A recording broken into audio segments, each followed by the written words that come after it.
Crumbley, case number 22-279990 FH. Good morning, Your Honor. Karen McDonald appearing on behalf of the people. Thank you, Mark Keese on behalf of the people. And good morning, Your Honor. Shannon Smith on behalf of Jennifer Crumbley.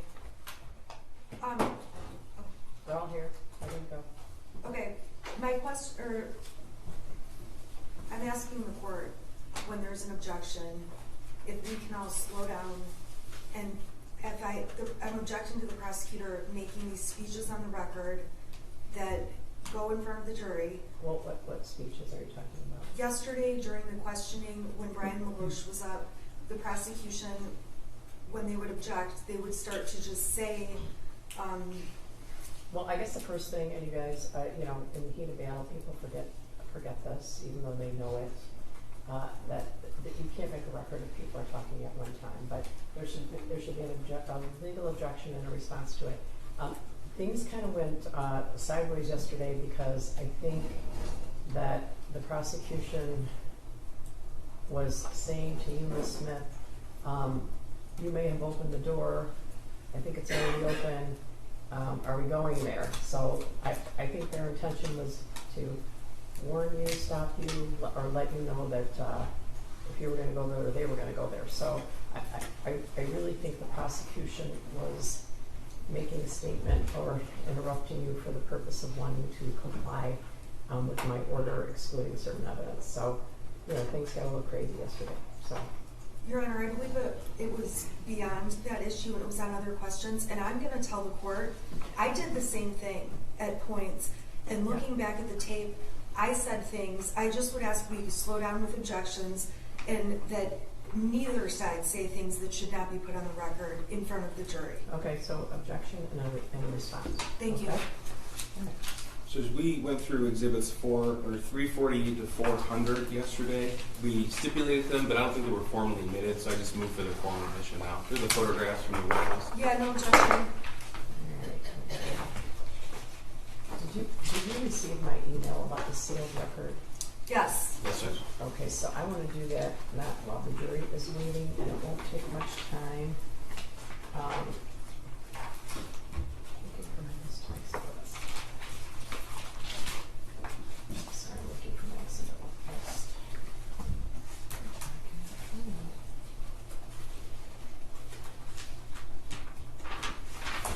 So, I'm sorry, Mr. Keese, you're moving for the admission of exhibit. There were 348 to 400. They were agreed upon by defense, but I don't think they were formally admitted by the court. I just want to make sure the records. Yeah, I neglected to ask for their admission, Your Honor. Yeah, I think there was sort of an understanding. So 348 through 400, Ms. Smith, I mean, Yeah, I made no objection, and I did have down they were admitted, but either way, there's no objection. okay, 348 through 400 are admitted. I have a lot of paper on my desk, so I suspect that's where my exhibit list is.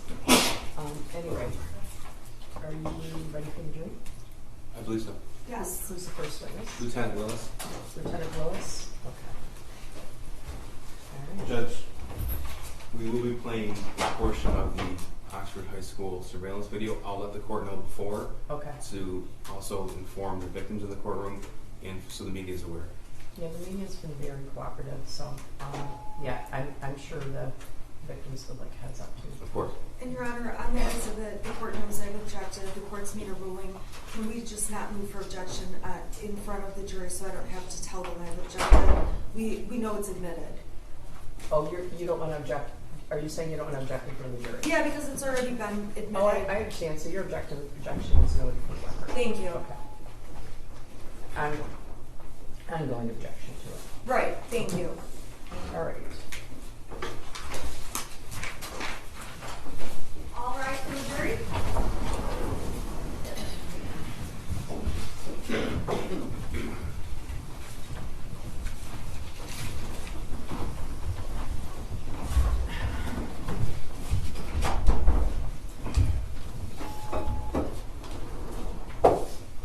Good morning. You may be seated. Thank you for being so timely. We appreciate you.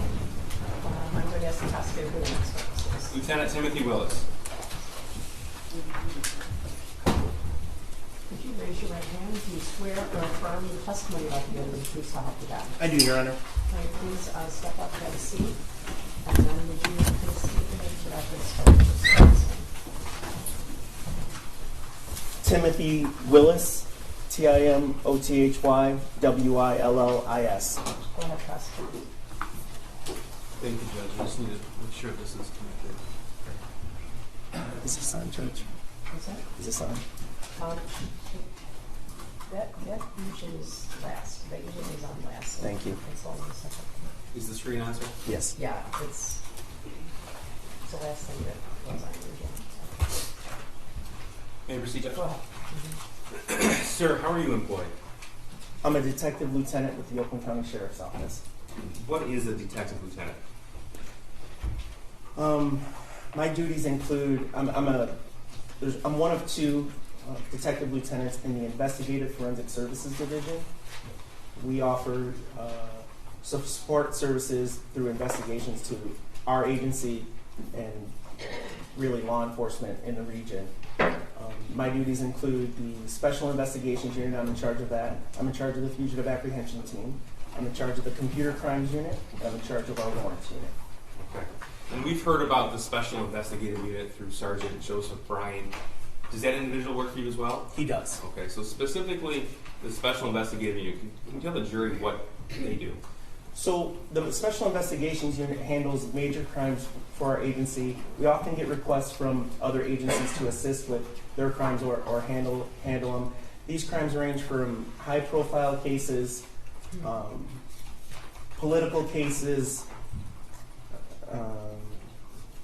whatever really they kind of request. Our training is pretty expansive in as much that we handle like larger, complex cases. Okay. And how long have you been a lieutenant? Since 2016. Okay. And all told, how long have you been a police officer? I hired in 1996, so I'm approaching 28 years. All right. Sir, I'd like to direct your attention to November the 30th, 2021. Do you recall that day? I do. Were you notified of an active shooter situation at the Oxford High School? I was actually at the prosecutor's office discussing another totally separate matter, and the prosecutor and her chief assistant came in and advised me, was I aware that there was a shooting at the Oxford High School, and I was not at the time. Okay, so you were meeting on a different case completely? Yes. Okay. And do you recall approximately the time that occurred? It was around, understand it was a very difficult time to remember exactly, but it was around 1 o'clock. Okay. And what did you do when you were notified? Prior to that, we had recently had a similar, but it was a false alarm incident at a different school. So my initial thought was this was another one of those, just someone pulled an alarm or something happened. I immediately collected my things. I got up and walked. I made a phone call. For the life of me, I've been trying to remember who I called. I cannot remember. I do remember them telling me it's real. Okay. And when you were told it's real, what clicked in with you? I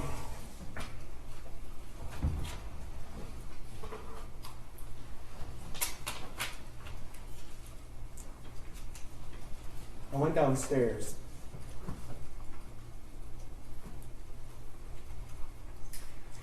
Okay. Excuse me. Take your time.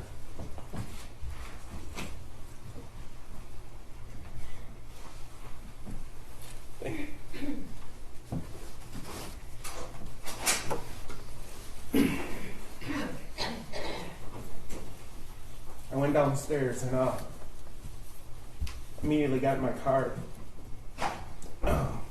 and went lights and sirens to the scene. Okay. When you say lights and sirens, what does that mean? My vehicle is an undercover vehicle for all intents and purposes, but it is equipped with lights and sirens to respond to different things. So, police term we call it coding. It's just like when you see cops racing to the scenes. It was very similar to that, except my car is an undercover type vehicle. Do you recall how long it took you to get there? It was somewhere within 20 minutes, I believe it was. Okay. Do you remember the drive at all? I remember portions of the drive to the scene. If you're familiar with the area, M24, Lapeer Road is the major route that we took to get there. It's the major road to get there, and it was completely lights, sirens, cars, just flooding northbound on Lapeer Road, and it was chaos. So I'm going to show you what's already been admitted as equals 5. This is a map of the Oxford High School. Can you see that on your screen? I can, sir. Okay. Can you tell me what you observed when you first arrived at the school?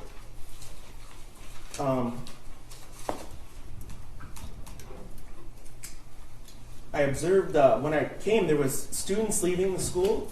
There was police officers flooding into the school. Emergency first responders.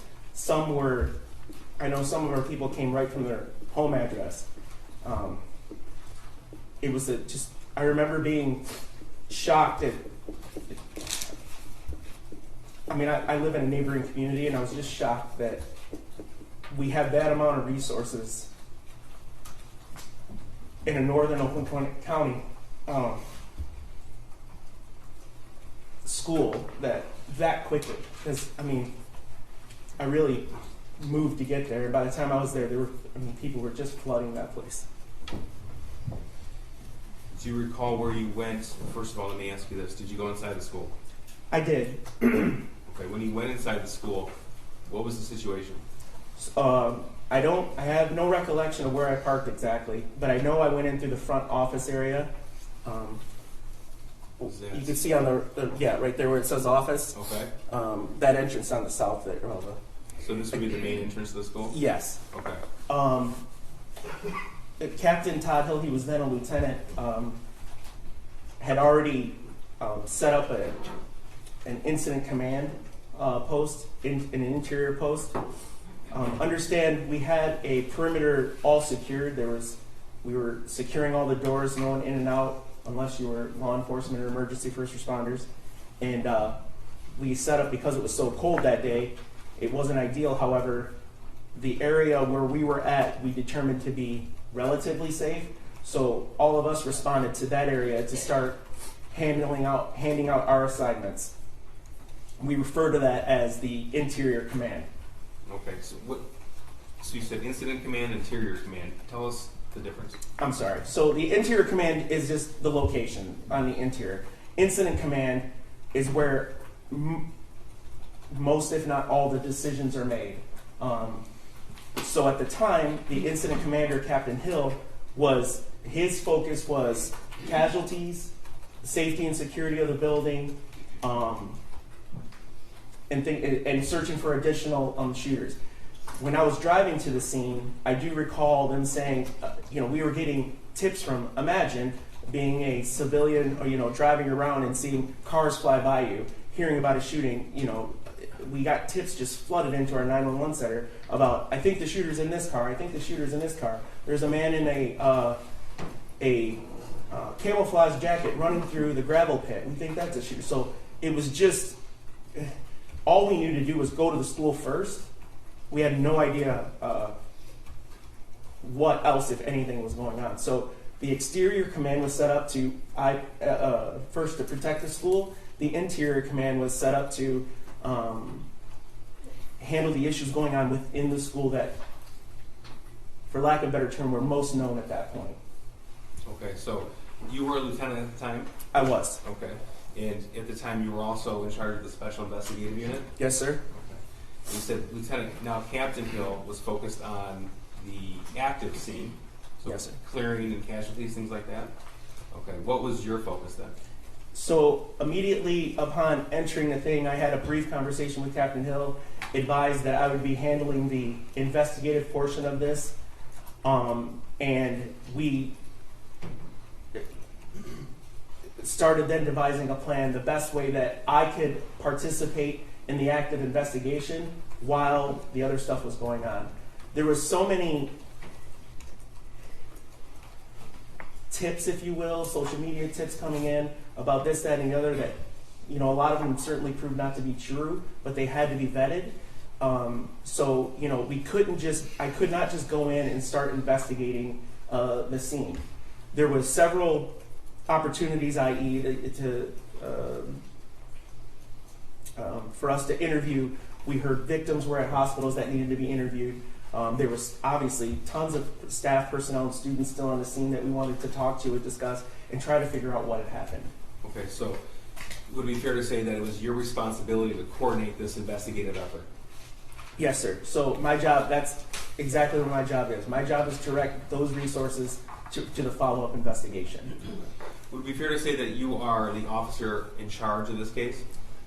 Yes, that's fair to say. Tell the jury, please, what does it mean to be an officer in charge? So, as I stated earlier, I direct the investigation, meaning identify and attempt to interview or have my team attempt to interview victims, witnesses.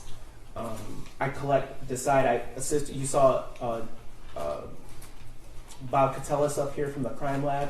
Him and I worked together about obtaining what evidence we deemed was going to be necessary for this case. I direct officers, to secure I directed the officers to secure the Crumbley home because we learned where the shooter lived. At the end of that, I comprised the information, and then I turned it over to the prosecutor's office, and then we discuss charging decisions. Okay. And that's what an officer in charge does in every investigation. That's right.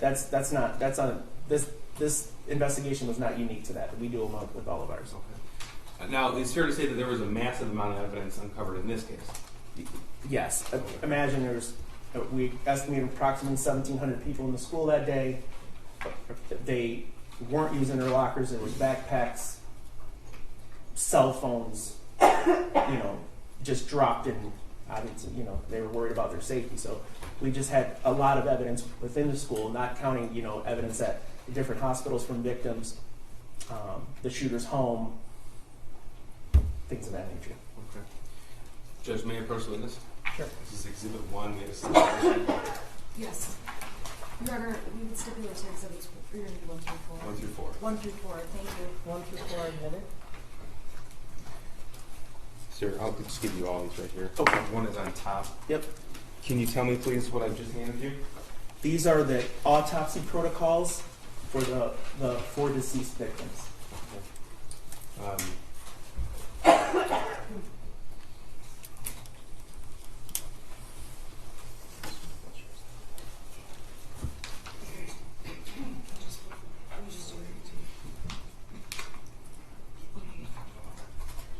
I just want to make sure that's all. Okay, thank you. Sir, tell us, you've reviewed the autopsy protocols in this case? Yes, sir.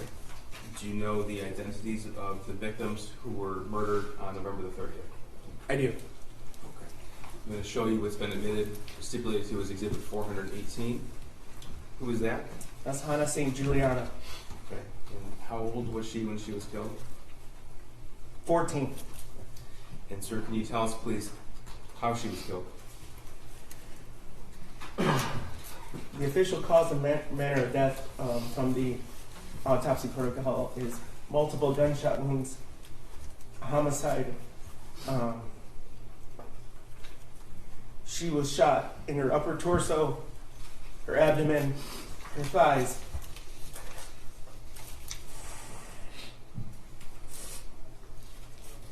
Could you refer to Exhibit 2? I'm sorry, enter the form.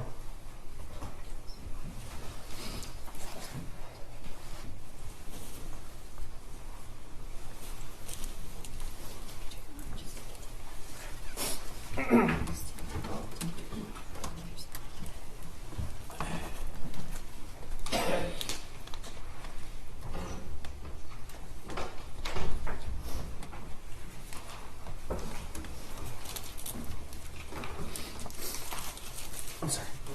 You don't need to apologize. Referring to Exhibit 2 now. Lieutenant, can you tell me if you know Did I promote or promote you lieutenant? Can you tell me if you need a break? Yes. Yeah. I'm Okay, sorry. just let me know, okay? Yep. Thank you.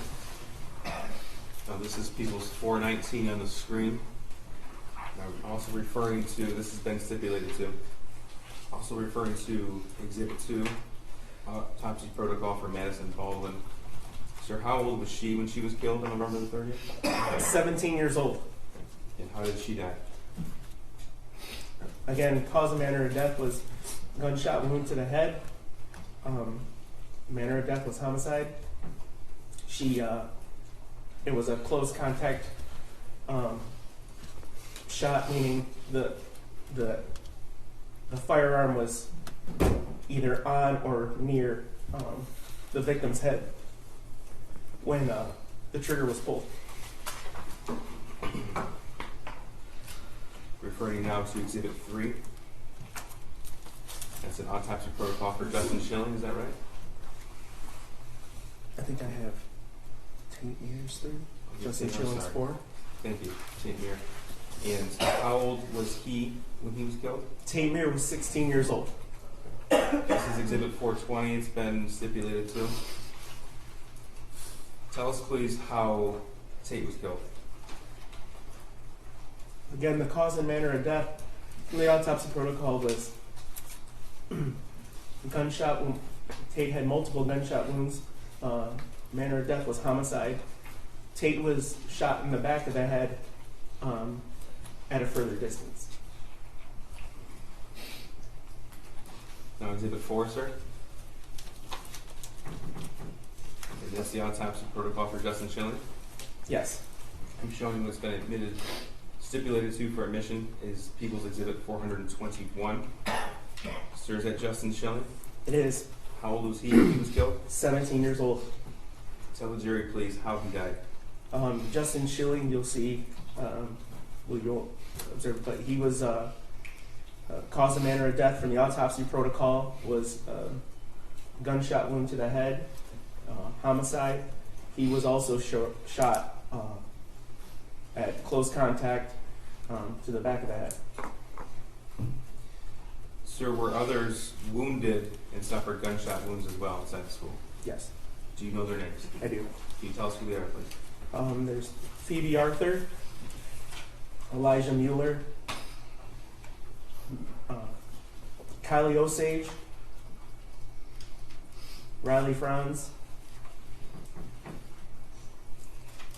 John Asciuto, Aiden Watson, and Molly Darnell, who testified earlier.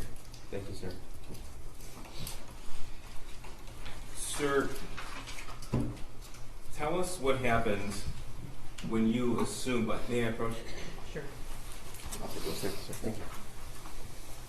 Tell us what happened after you assumed the lead of the investigation. So where were you when this happened, and tell us the first thing that you did. So the first thing I did was collect myself because I was pretty overwhelmed, and then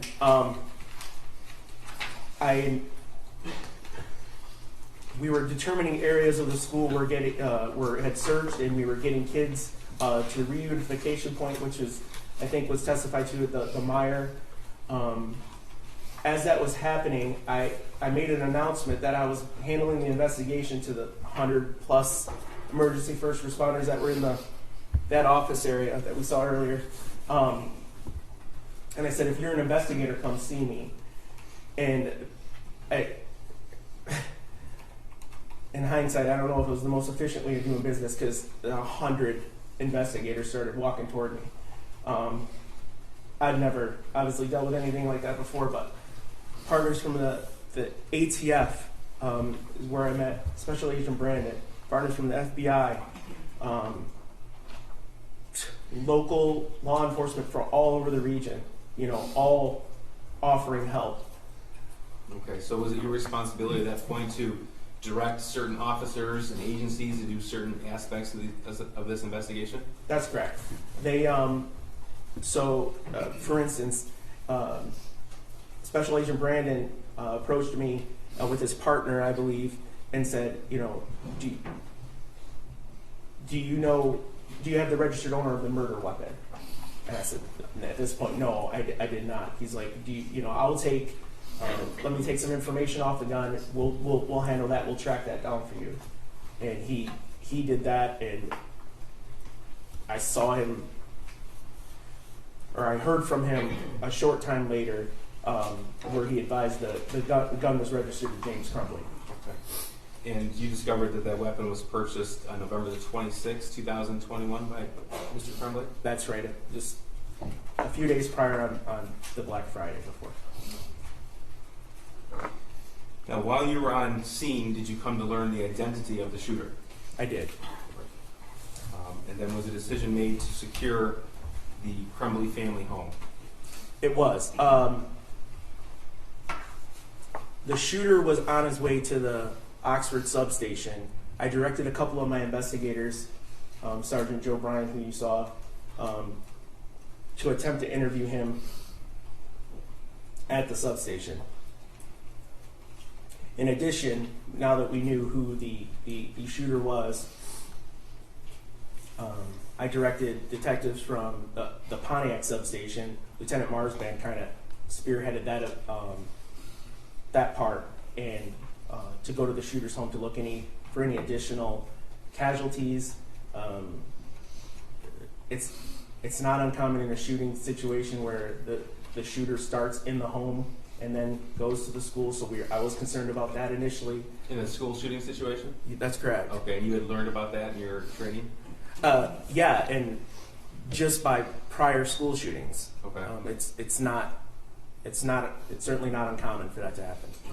And so you sent officers to that location, 112 East in Oxford? I did. All right. Now, at that time, was there a concern of explosives? Yes. So, again, understand everything's happened very, very quickly. People started doing open source searches on the name. The name of whom? The shooter. Okay. And finding different things, and the internet is a very expansive place, as we all know. And there came a video from YouTube of him deploying a Molotov cocktail, which is essentially an accelerant in a bottle with some sort of ignition device, wick, if you will. You throw it, and when you throw it, it blows up, spreads, because the fuel inside it kind of spreads. So there's a YouTube video of that. There was also, and I'm sure we'll get to it, there was also a journal with written passages in it that described secondary devices, meaning, there was a concern, and again, at this point, I went back to Captain Hill and advised him, hey, look, there's a concern that there may be secondary devices in and around the school. Okay. So when that information became known to you as lead investigator, what steps happened next? So Captain Hill contacted the Michigan State Police bomb squad. While that was happening, I wasn't present for this, but it's my understanding a canine from the sheriff's office alerted, an explosives canine alerted on the backpack that was found in the bathroom the shooter exited prior to the shooting. So what does that mean, an alert? So the alert means that the dog detected some sort of explosive. Now, it could be a legitimate explosive, it could be a firearm, it could be ammunition, it could be something of that effect. Okay. So what was done to alleviate this threat? So, as I stated, Captain Hill called for the Michigan State Police bomb squad. They went in with a robot, and I have no expertise on how that works, but they determined that the bag was safe. Okay. Now, sir, you were obviously on the scene at the school on November the 30th, 2021. I was. And you became aware that the Oxford High School has a number of security cameras. That's correct. Okay. And as an officer in charge of the investigation, did you also interview witnesses or review witness statements? I did. Okay.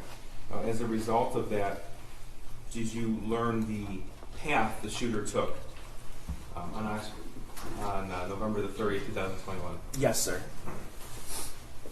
So, can you tell us in what hallway and outside what room the shooting started?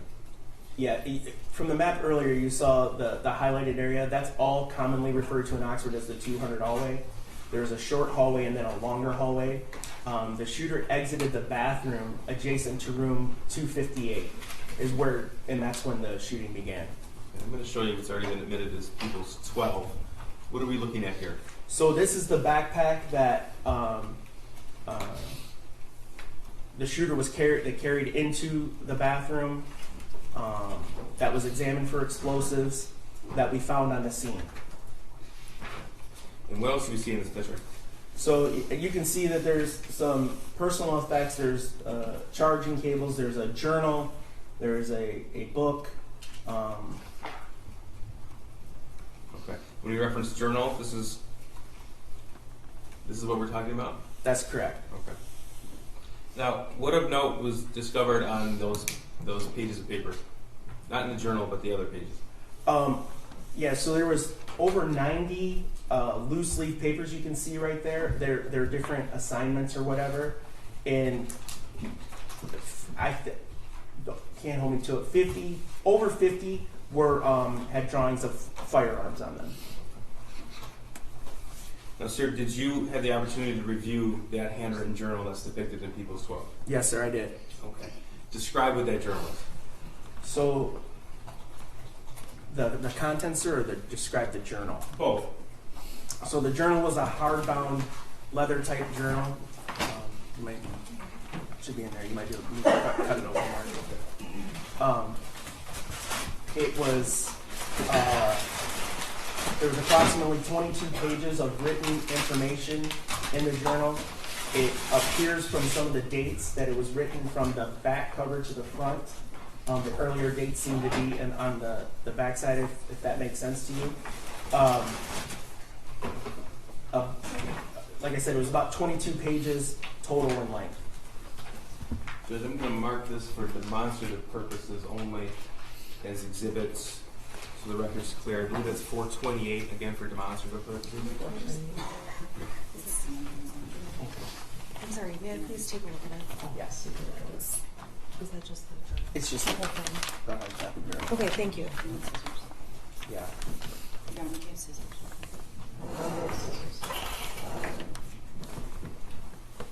Thank you.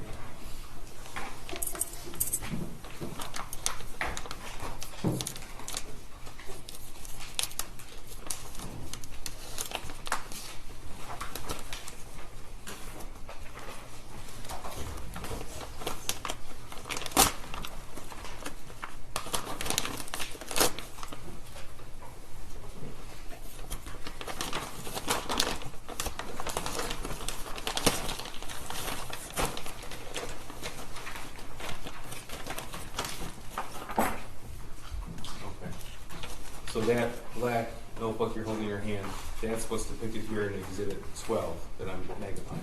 That's correct. Okay. Now these papers that we just talked about, we said over 50 with different pictures of weapons. There's no evidence that was ever turned into the school. Is that correct? Yes, I have no evidence of that. Okay. And you've had the opportunity to read the entire journal? I have Okay. Out of that notebook, how many pieces of paper have actual writing? 22. And does one of those 22 pages include just a drawing and a quote from a book? Yes. Okay. Now, out of the remaining 21, how many reference the school shooting? Every single one. So there are some that have been admitted, some portions of that. I'm going to go through those with you. Just so you're aware, we've numbered them to keep them straight for you as well as the jury. Number 1 is the drawing, page number 1. Page 22 would be the back cover of that journal. Is that clear? Yes. Okay, and the back cover of the journal has actual writing on it as well.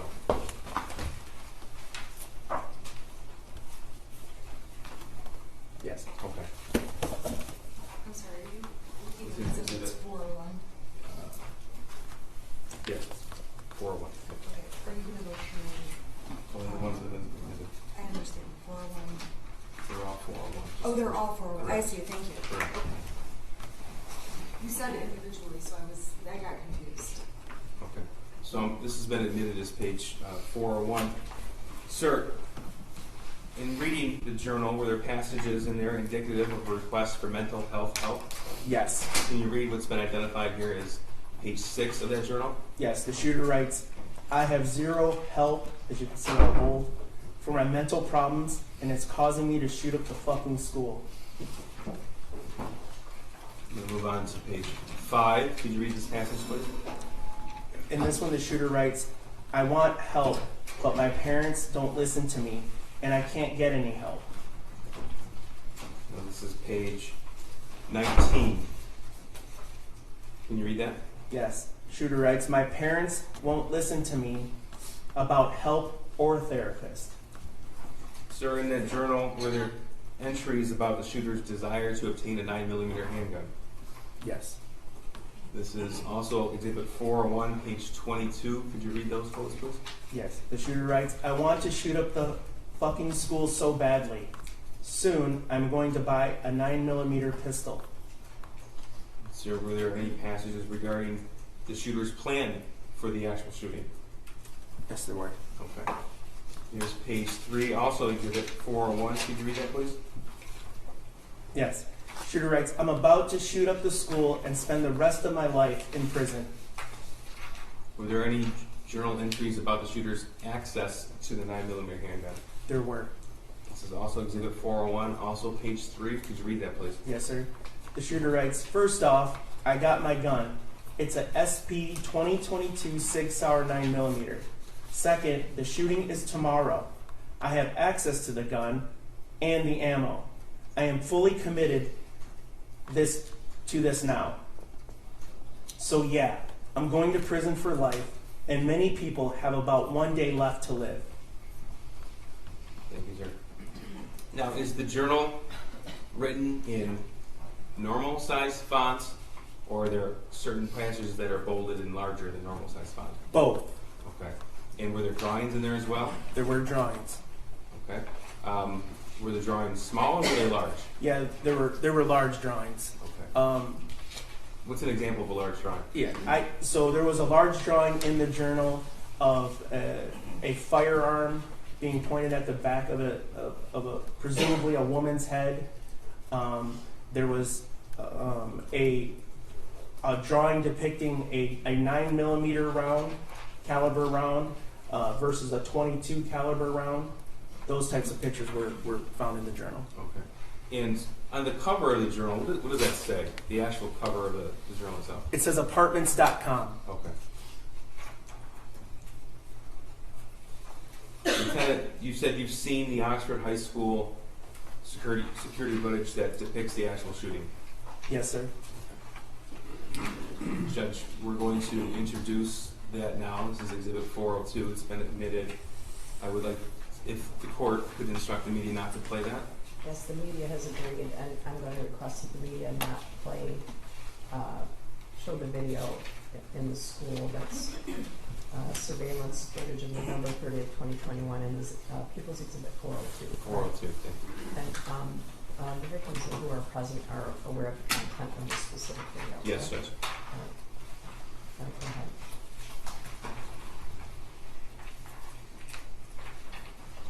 Before we get started, tell us please what this view depicts, what hallway? Okay, so if you can recall back to the highlighted areas of the school map, this is that short hallway. The shorter portion of the long, it's all of the 200 hallway, but it's the shorter portion of the entire. Can I stop you for a second? Are you okay if the audio is on still? There's no audio. Well, is audio? there's streaming in the courtroom, and there might be audio from the news camera, so I just want to make sure that there's no objection. That's fine. There's no audio of the videos. Okay, right, okay. Okay, so this is the short portion of the 200 hallway? Yes, and the bathroom that you see right there by the drinking fountains is the one that, correct. That's where the shooter will go into and then emerge from and begin his shooting. And that's where that backpack was found? Yes, sir. Okay, so this doorway here would be the doorway to classroom 258. That is 258 there, yes. Okay. And just so the record is clear, this video begins at, it's 12:46 p.m. Yes. and the actual shooting began at 12:51. 51. Okay. Correct.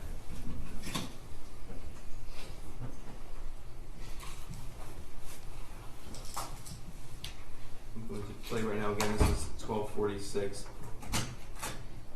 Tell me if and when you see the shooter walking down the hallway. Okay.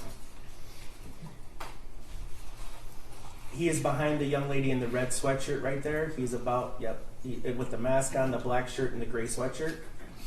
Okay. And that's with his backpack over his shoulders? That's right. Yes, sir. And he's going to make a right turn into the bathroom here.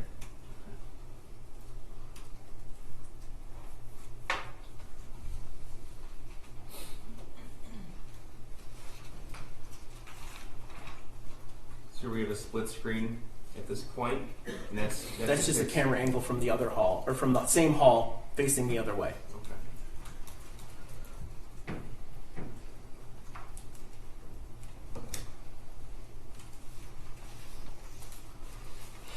I'm stopping at 41 seconds. Identify who you see in this video. So that's the shooter. If you want to, the two. That's Phoebe. On the left there is Phoebe Arthur. To the right is Elijah Mueller. Okay. This is John Asciutto. So these four young ladies here in the Carhartt or the brown jacket is Kylie Osage. Directly across from her is Hannah St. Juliana. This is Riley Franz in the pink backpack, and across from her is her sister Bella Franz. Okay. At the very end, you can see the beginning. That's Madison Baldwin walking up the hallway. And this is at 12:51 and 12 seconds on November the 30th? That's correct.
one of the officers have to run past Madison, Anna, and Kylie.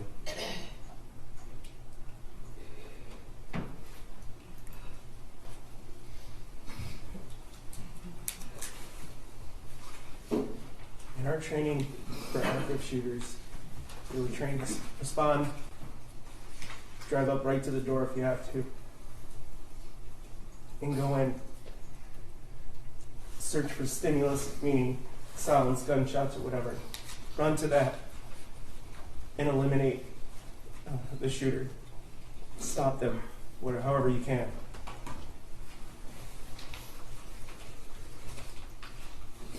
Because the situation was active and the killing hadn't stopped. You can't stop and render aid.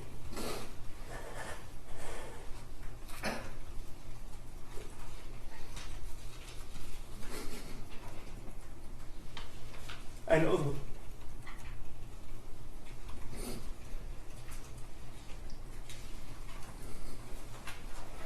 Take a break, please. if I could just finish this part, I'd appreciate it. I'm sorry. No problem. He's having a hard time. He's having a hard time. I know those officers.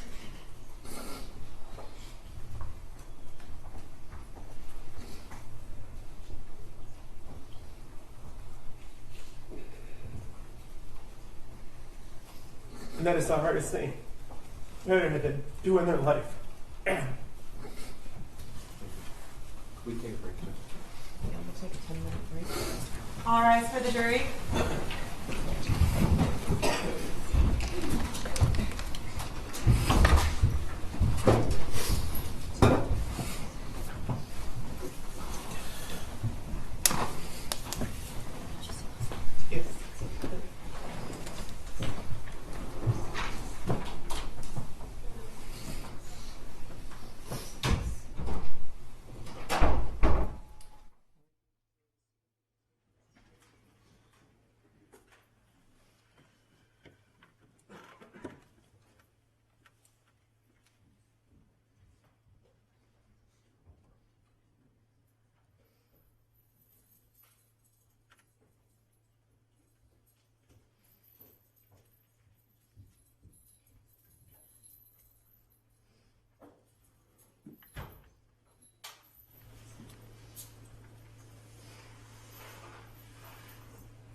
victims and family of victims using the restroom in the hallway, and apparently a juror was in the same restroom as the juror walked out. There was no communication, no words spoken. I just wanted to place it on the record. Okay, no, I appreciate that. We, at one time, and I don't want to tell you the inner workings of, we have 2 jury rooms going here, we've had personality issues, we have privacy issues. There are 4 bathrooms there, so, okay. Thank you. I just wanted to make. No, I appreciate that. It's, that's why I don't want them going to the cafeteria. Okay. Ready for the jury? Yes, sir.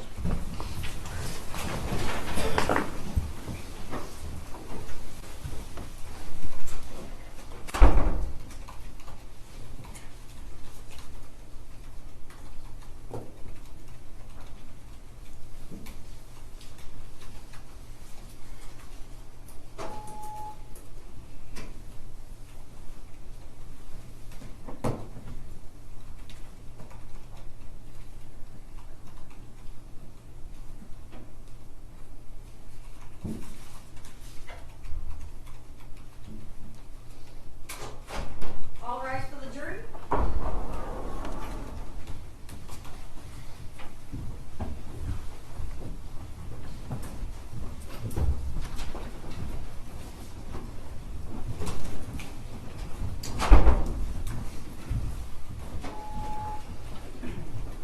All right, you may be seated.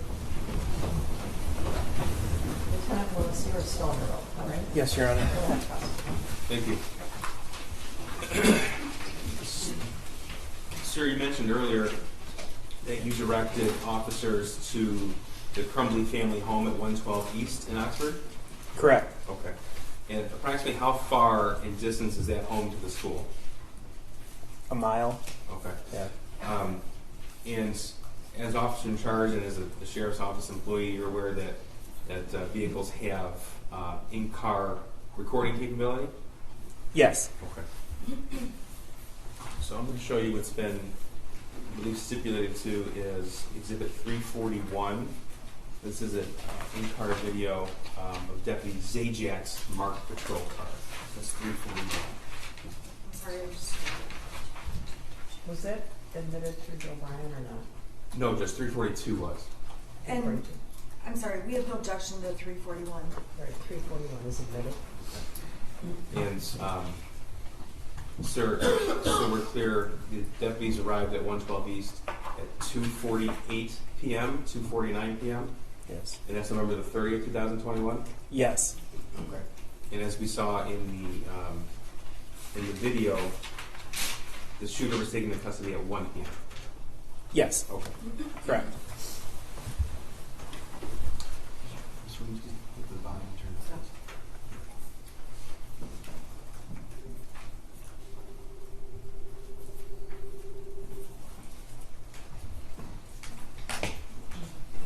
Right now, why is she in handcuffs?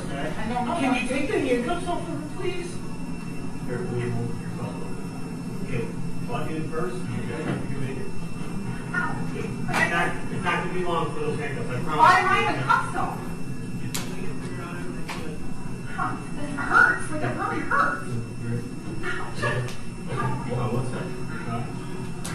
Why am I in handcuffs? I don't know. I asked them the same fucking thing. They didn't do anything.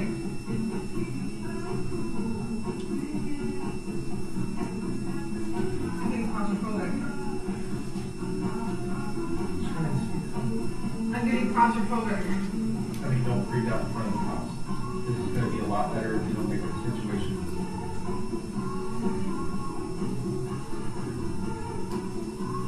Why are they here? Why are they here?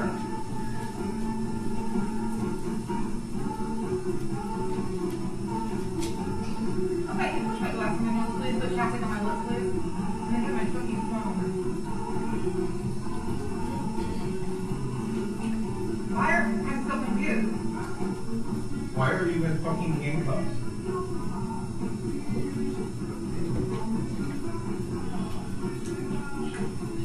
You're going here? set it down, and then I have a cop pointing a gun at me. Why are they in our house?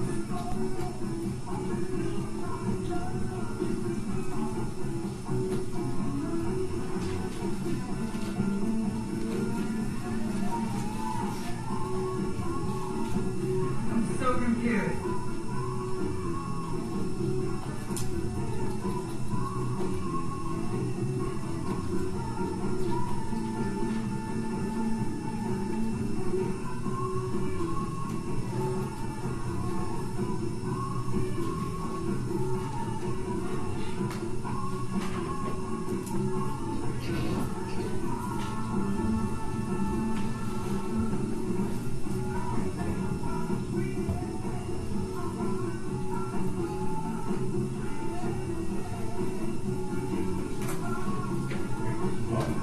We're dealing with this shit.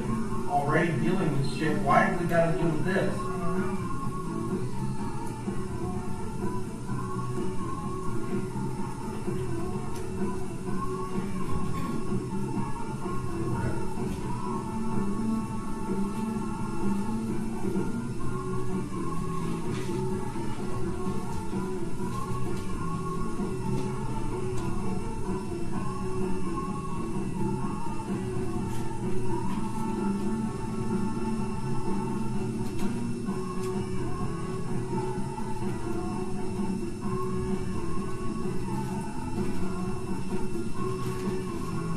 Where's the other gun? In the gun case. Where's that at? In the dresser.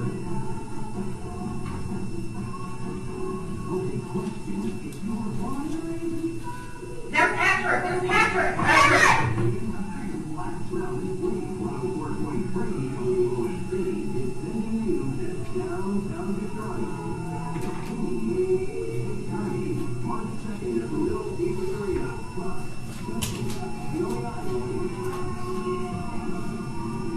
Patrick! Patrick! Patrick! He can't hear you, Junior. Patrick! He can't hear you. He's not going to be able to hear you. Patrick! Jen, he can't hear you.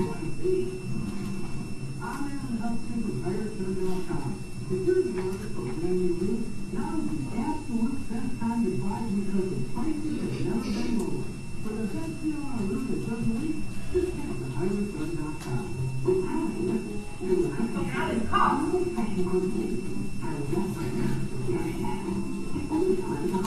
Honey, I love you. In case something happens.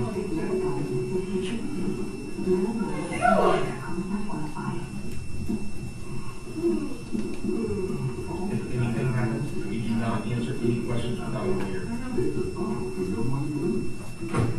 Ma'am, I didn't catch you yet. It's Jennifer. Jennifer, come on now, wait, hang on. Let me toss off.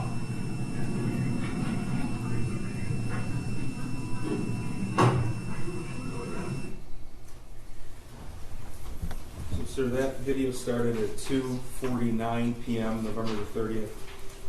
This was after they had spoke with Sergeant Joe Bryan at the Oxford substation, correct? Yes. Okay. And the video that we saw with Sergeant Pesky, that occurred directly after this. That's correct. Okay. So when she was taken out of the vehicle, she was placed in a different vehicle, and that's where Sergeant Pesky spoke with her. Correct. Okay. And then as Edward Wogrowski testified, they arrived home from the location data at 2:30 p.m. after the substation. Yes. Okay.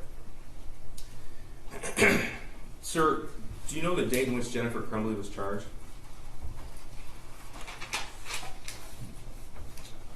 December 3rd. Okay, so the shooting happened on Tuesday, November the 30th. December 3rd would have been a Friday. That's correct. Okay. And, I believe it was noon, around noon. okay. Tell us what happens when someone is charged with a felony in the state of Michigan. The process they actually have the charging document. So the prosecutors give me a warrant.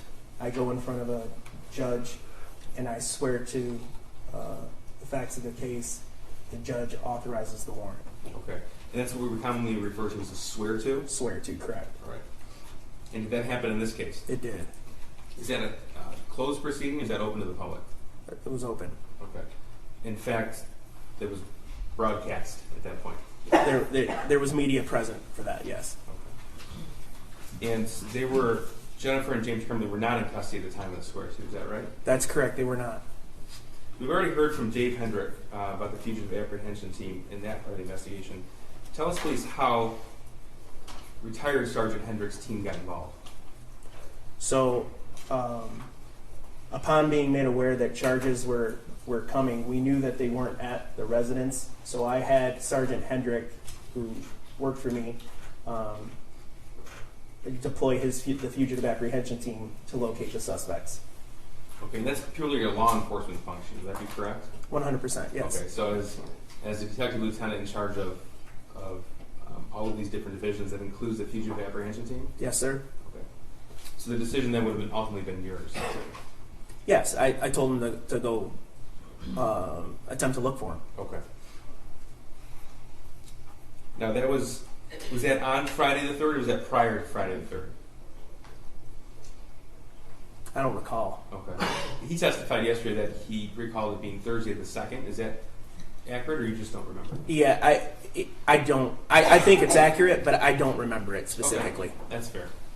Now, during the course of your investigation as the officer in charge, did you learn where the defendant went after her phone was seized in the evening of November 30th, 2021? Yes. Okay.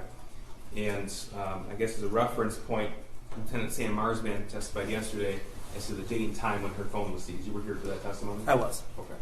So I'm going to have you walk us through that timeline. Okay. Now, we've heard about the track phone purchases. Yes. Did you discover where those purchases were, where those purchases occurred? Yes, at a Walmart in Lapeer. Okay. This would be exhibits.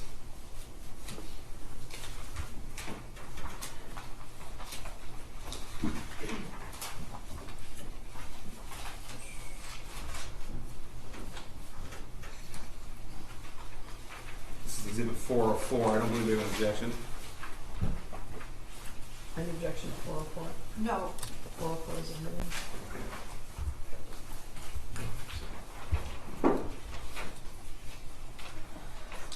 Okay, so this is a photograph of the exhibit. What are we looking at here? This is the purchase receipt for the track phones from the Walmart in Lapeer. Okay. And did you learn where they stayed that night? They stayed at a hotel in Lapeer. Okay. I'm going to show you exhibit 405. I don't believe there's an objection to 405 either. No. 405 is admitted. Thank you, Judge. This is 405. What are we looking at here? This is a receipt for the overnight stay at the Holiday Inn Express in Lapeer. Now, did you do the swear-to for the shooter as well in this case? I did. Okay. And when did that occur? That was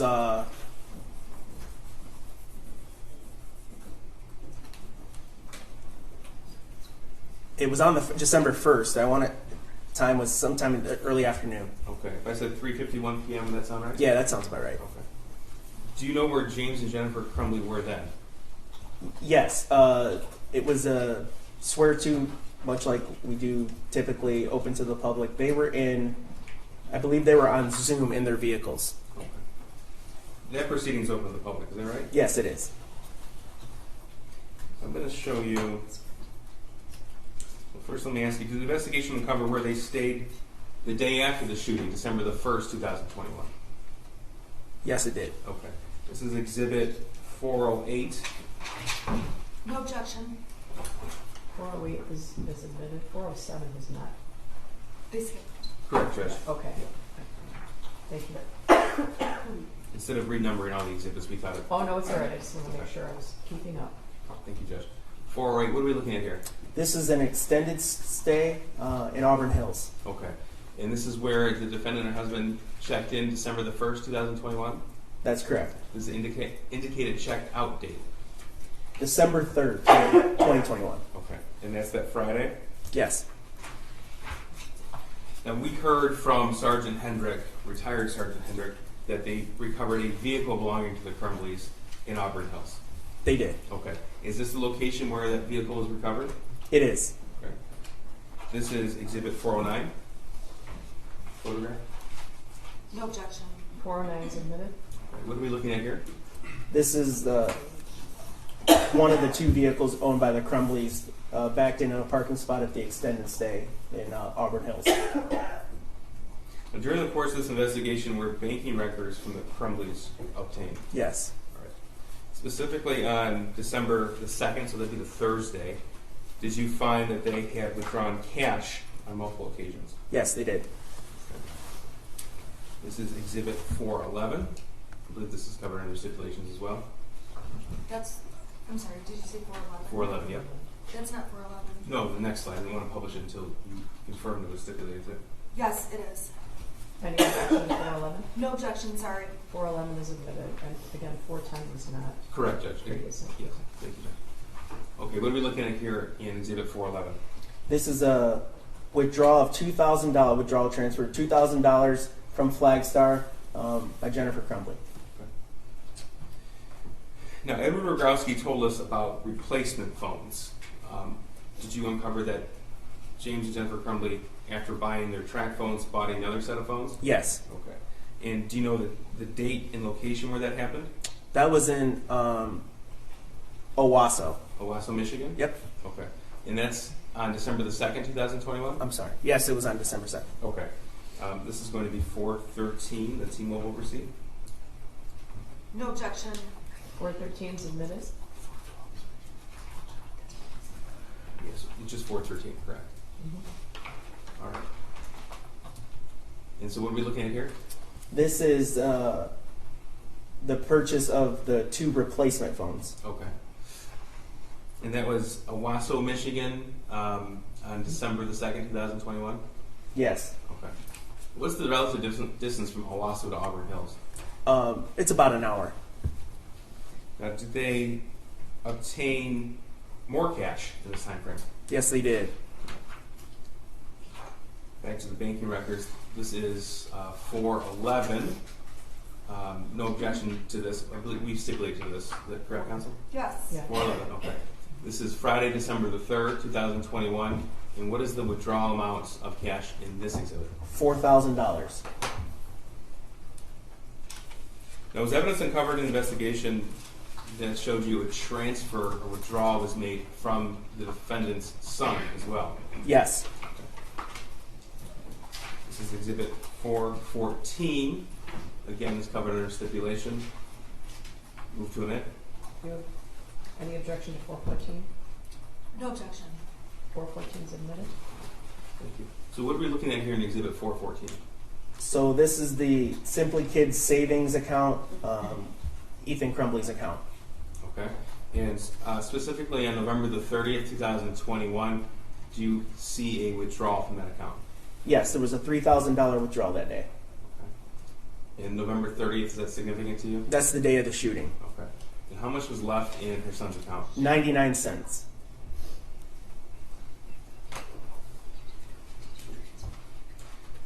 So what we can tell from the banking records and messages, at this date and time, the defendants obtained $6,000 in cash, $3,000 transferred from their son's account, and they were attempting another $5,000 from horse sales. That is right. Yes, sir. Now, do you know where the defendant went after she checked out of the Auburn Hills motel? They traveled to the address in Detroit, the warehouse. Okay, and that's the address that William Creer testified to yesterday, 1111 Belleville? Oh, yes, correct. So I'm going to show you portions of that exterior surveillance footage that was obtained. Before we do, we've already talked about the timestamp difference. The timestamp on the video is about 22 or 23 minutes fast. Is that correct? Yes. So these will be, we marked them separately for convenience, just 415 and 416. Okay. And the people will move to admit and publish now. We'll start with 415. Any objection to 415 or 416?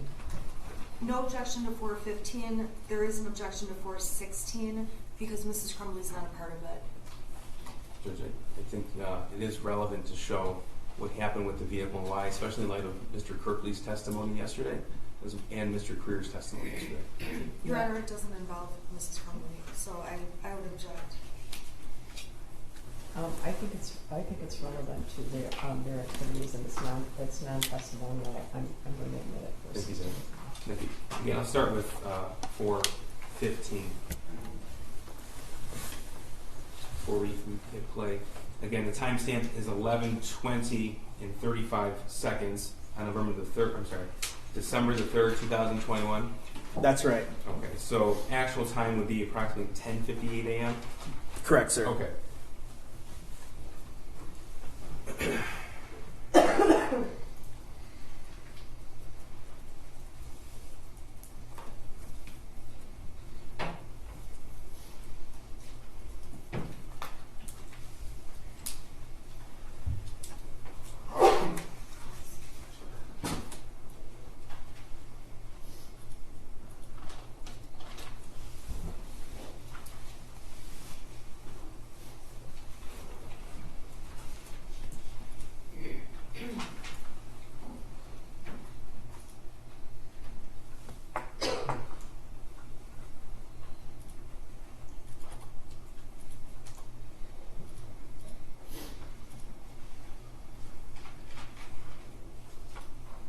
What do we see here in the video at the 11:21 timestamp?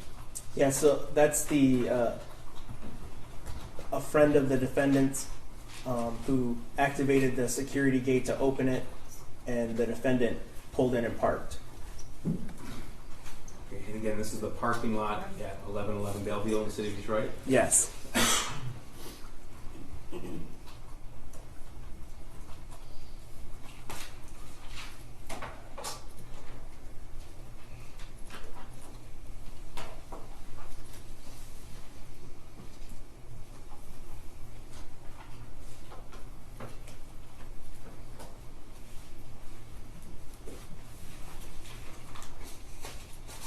Tell me if you see anybody you recognize. I recognize the defendant. Maybe this person right here. Yep. Yes. And your friend you identified as this individual. That's correct.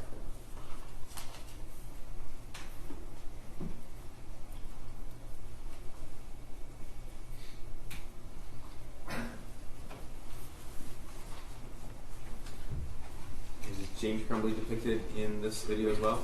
Yes, that's James there. Right here in the magnified portion? Yes. Okay.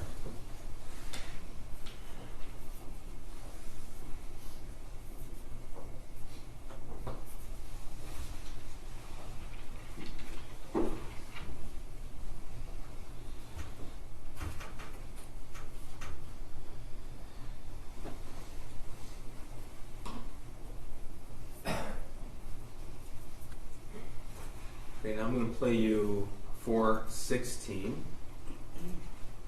Before we start again, the timestamp is 16:10. First of all, what is 1600 hours? That's 4 o'clock in military time. Okay. 4 And, p.m. and this would be, so shortly before 4 o'clock actual time on Friday the 3rd. Yeah, 3:48, I think, or something like that.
So this is about 4 hours after the charges were officially announced?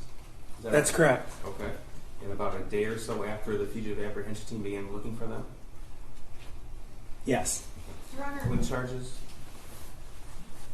Your Honor, I would object because this witness is saying no on the fugitive apprehension team. They came to my office on Friday. Hold on, And so hold on, he- hold on. Wait, okay. He wouldn't have personal knowledge of the fugitive apprehension team, and he's saying the wrong date. Judge, Okay, well- counsel can't insert that. Well, you can't testify, but I want to know from his personal knowledge. One thing I think that would be helpful is, I don't think, would I even refresh your recollection about when the swear to was? 'Cause it- The swear to for, we mentioned two, Your Honor. So you talking about the swear to for the defendant? Yes. The swear to for the defendant was the December 3rd. December 3rd. December 3rd. Okay. Right. So when did you contact the fugitive apprehension team? December 2nd evening or late afternoon, evening time to get an idea where the defendants were, because we believe charges would be forthcoming. But they said that he said they came on the 3rd. You mean Hendricks? Yeah, and Hendricks came to my office on the 4th. No. Wait. Hendricks, Friday the 3rd is when Hendricks testified that he showed up there, he was conducting surveillance prior to noon. Oh, he was there without me. Okay. It's all in the record. Okay, yeah, you have to rely on the evidence from the witness stand, okay? And you have to rely on your collective memories and your notes, right? Go ahead. Thank you. Okay, sir, you testified earlier that the swear to that was broadcast was noon, Friday, December 3rd. Yes. Okay, and this video is around 4 p.m. Friday the 3rd. Correct. Okay. Now, Luke Kirkley testified about looking at a poster online, and that's what spurred him to call 911. Do you recall that? I do. Okay. And so when a BOL or be on the lookout is announced, is the license plate of a vehicle also given? Yes. Okay. Was the license plate on this vehicle in the front of the vehicle or the back of the vehicle? It was affixed to the back. Got it. Now, sir, Mr. Wroblewski already testified about the location data for Jennifer Crumbley on the day of the shooting, November the 30th, 2021. Do you recall that? I do. Okay, and as officer in charge, you're aware of that information that he uncovered? Yes. Okay. Just want to confirm that Jennifer Crumbley never stopped by her home at 112 East after meeting Mr. Hopkins at the Oxford High School? No, she went directly back to work. Okay. Now, you've had the chance to review phone logs as well as other information from social media and information obtained from Jennifer Crumbley's phone? Yes. Okay. And sir, do you have any experience getting someone same-day mental health help? Yes, I do. Are there facilities available for that? Yes, there's a facility on this complex called Common Ground that's available for that.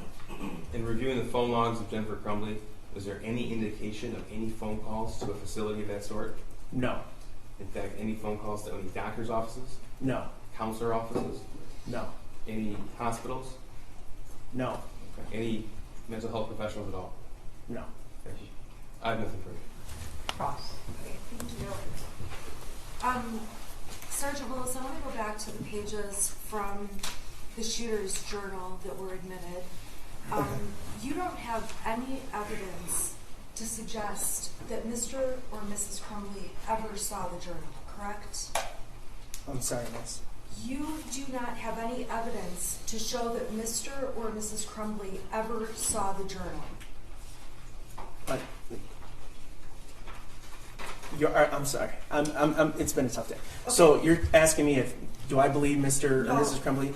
I'm asking you, Oh, you do I have any- evidence? Do you have any evidence to believe that Mr. Crumbley or Mrs. Crumbley saw the journal? No, if I had evidence of that, I imagine the charges would be different. If you had evidence they saw the journal, the charges would be different? Yeah, murder, I Okay. would imagine. Okay, so the journal was located in the backpack that belonged to the shooter, Yes, correct? correct.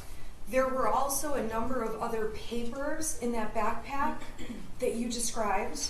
Yes. You don't have any evidence that Mrs. Crumbley ever saw any of those papers, correct? Correct. Now, in the journal, you've testified about certain statements the shooter wrote in the journal, correct? Yes. And specifically, one of the statements that you testified about was where the shooter wrote, "I have access to the gun."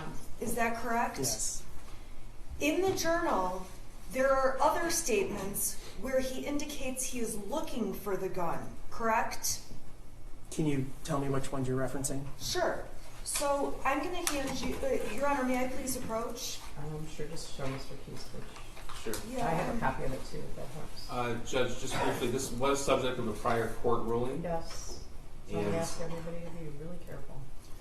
All right? Okay, so I was going to show 788, just this one line. Okay, again, Judge, maybe we should have a minute outside the presence of the jury. Your Honor, can we just approach and I can show you? I have it, and I know Do you want exactly to, what it is. do you want No, to? it's not that. We have to discuss the court's prior ruling. Your Honor, I think, okay. All right, I'm going to excuse you for 10 minutes, all right? All right, for the jury.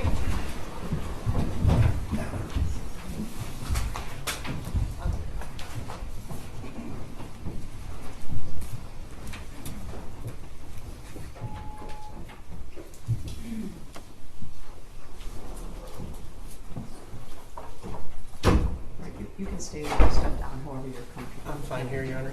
Thank you. I'll be brief, Judge. The court I'm- is aware where I'm going. I am well aware. Yes. So the court rules specific passages to be admissible under specific portions of the hearsay exception in Okay. response to defendant's request to exclude the entire journal. I don't want to speak for what counsel's doing, but if counsel is going to admit other portions that have already been ruled to be inadmissible, that's something that has to be discussed on the record, and I think it's something that has to be ratified, Judge. Well, I am, of course, going to warn everybody about opening the door because this journal is obviously very, very disturbing. However, if when you put the black robe on, you can read people's minds. So I'm assuming that Ms. Smith is seeking to admit on page 788, I don't know where my dad hid it.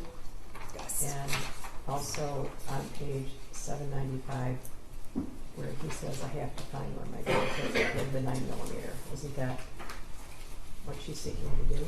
Are you Yes. seeking That's to do? what it looks like. That's correct. Are you seeking to do anything beyond that? Be specific, because There's, I can't unring the bell, right? that's correct. I'm seeking to do those two with the claim about access to the gun. And the detective also testified to a statement about I'm going to get the gun. So I wanted to impeach him with, on 789, there is a statement that says, it's one line, however, I don't want to be caught as that will make me getting the 9mm impossible. It's not impeachment because he's not the declarant. Well, I'm hamstrung because these statements are coming in by a declarant that I'm not allowed to call as a witness. And under the Okay, same... I want to back up a second. I never said that you could not call the shooter as a witness. I was getting the vibe that would be the ruling of the court. No, that'll never be the ruling of the court. I'm not telling you that you can't. I am not, as a judge in this court, telling you you cannot call the shooter as a witness. However, we've been over this before. We're going to go over it again this afternoon. Pursuant to case law that everybody's aware of, including a case called Jackaloni. It's 399 Mich 642, a 1977 case. No one is allowed to put a witness in front of this jury who was going to take the fifth. No one. It's not me. Well, I'm not keeping you from calling someone as a witness, but his Fifth Amendment rights have been asserted repeatedly. And I can't let you put a witness on the stand, anyone, the prosecution too. Wouldn't let the prosecution put someone on the stand, knowing that that person was going to take the Fifth Amendment, take the Fifth. If someone takes the Fifth in front of the jury, it's over, it's a mistrial. I can't let you do that, right? And I also asked before, aside from what is your favorite color, I can't imagine something you could ask the shooter that would not implicate his Fifth Amendment rights. His current attorneys, the State Defender's Office, have asserted his rights. They have said he will not testify. I understand that. I have said I would still like him to testify, so I just need a finding by the court that under case law he's not going to testify. I'm not making a finding that he's not going to testify. His lawyers have asserted the Fifth. You're not allowed to put someone on the stand that will take the Fifth. And in reality, if they say he won't testify, I don't know what am I going to do? I'm going to insist that he testify and then hold him in contempt and put him in jail? Is that? Well, Your Honor, I understand the court's position, but for the record in this case, And by the way, I understand your position as well. I've indicated, I do. For as far as our position, I've indicated I don't believe the shooter should be allowed to plead the Fifth because he was sentenced. He's made statements about the crimes. He pled guilty to all 24 counts in adult court, and so I don't. So believe, you think that's over? Do you think that's over? Well, I think there is not case law that says he gets to continue his Fifth Amendment rights beyond that plea. I don't disagree with you. His That appellate rights? he's going to pursue an appeal. I don't disagree.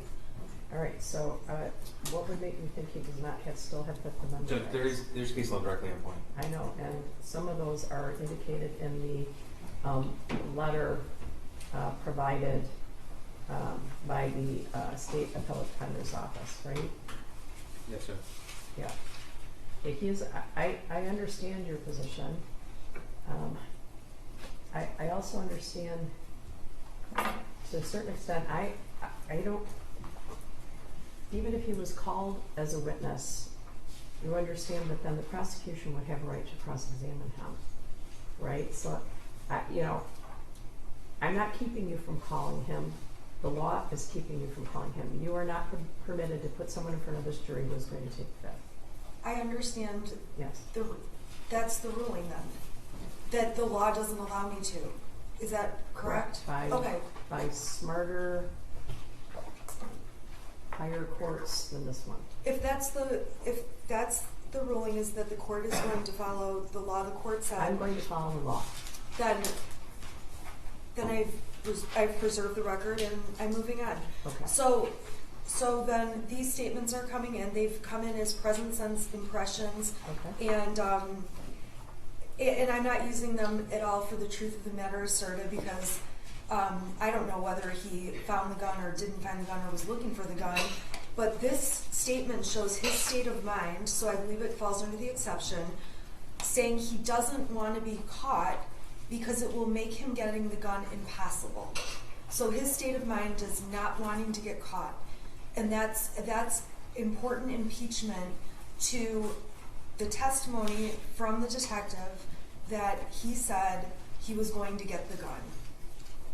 Okay, so are you addressing that statement or also there's the I don't know where my dad hid it and there's a statement I have to find where my dad hid the 9mm? The two hiding ones are one issue, and then the second issue is I don't want to be caught.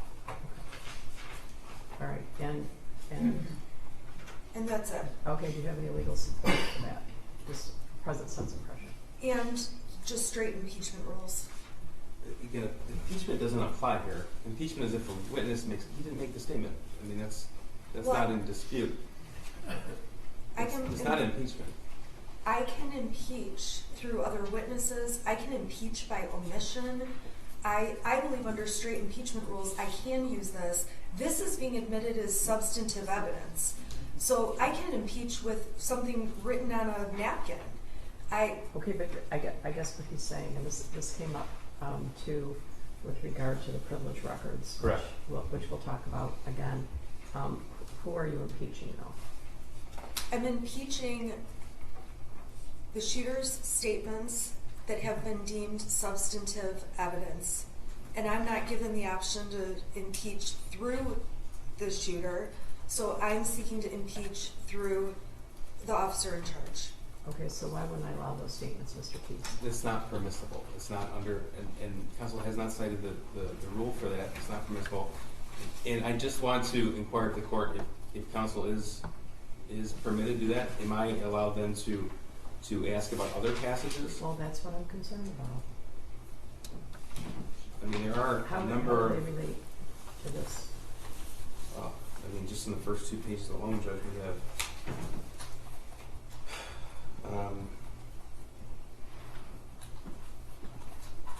Once you see the picture of the gun on Instagram, we'll know what's up. We have. Yeah, all of these things, all these things, with exception of the period of time that I was stayed by the Supreme Court, to me could have been addressed, so this sort of doesn't feel like the time to be doing this. But. Earlier in the trial, when I found that the court wanted to know what objections were going to be made, I stood up and said, I know this is going to be an issue, and the court said, we'll handle it down the road in trial. I made the court aware of that. That was on Monday or Tuesday, when there was some friction about another objection. I said, this is going to be coming, and the court said, we'll cross that bridge when we come to it. Okay, because I guess my position is that we should have crossed that bridge before we impaneled the jury. That's just, Judge, we put the passages the court specifically ruled as admissible, nothing more. Okay, but why would her request to allow those 3 passages because they're a present sense impression? Well, I don't necessarily agree there's present sense impression because there's certain requirements for present sense impression as well as state of mind. We can't be talking about a future plan. And there's Brady, his friend is gone, he has no friends. My wrist hurts from writing in this, fucking book so much. I haven't felt generally happy in years. I can feel the evil around me, even dogs sense it. I mean, that's just on page 5. That doesn't impeach, though, anything that I'm using, and the prosecution didn't seek to admit those things. I also didn't. We've only admitted what specifically would be covered under the rules that the court permitted us to over a year ago. Yeah. We're not trying to push the envelope here because, as the court is, we don't want to inject any kind of error, Judge. So we kept this extremely close to what the court has specifically authorized. Well, which provisions specifically do you say are present sense impression? I don't know that they are. I don't know that they are.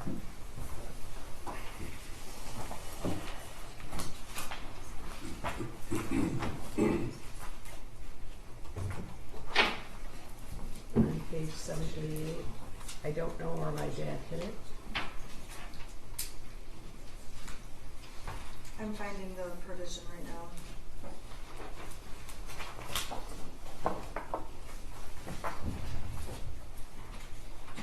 It's just, my concern is more on opening the door. Judge. Yeah, that seems to be the thing. I don't believe that what I'm asking is opening the door to all the texts coming in. I believe my impeachment is very limited. It's limited to 3 sentences.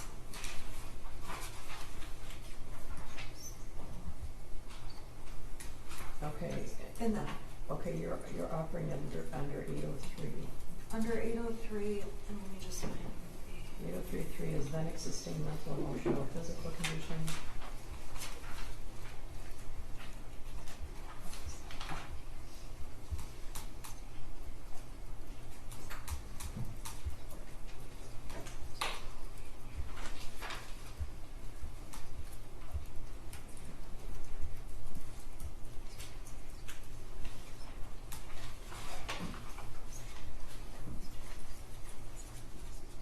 Has to be then existing mental, emotional, or physical condition.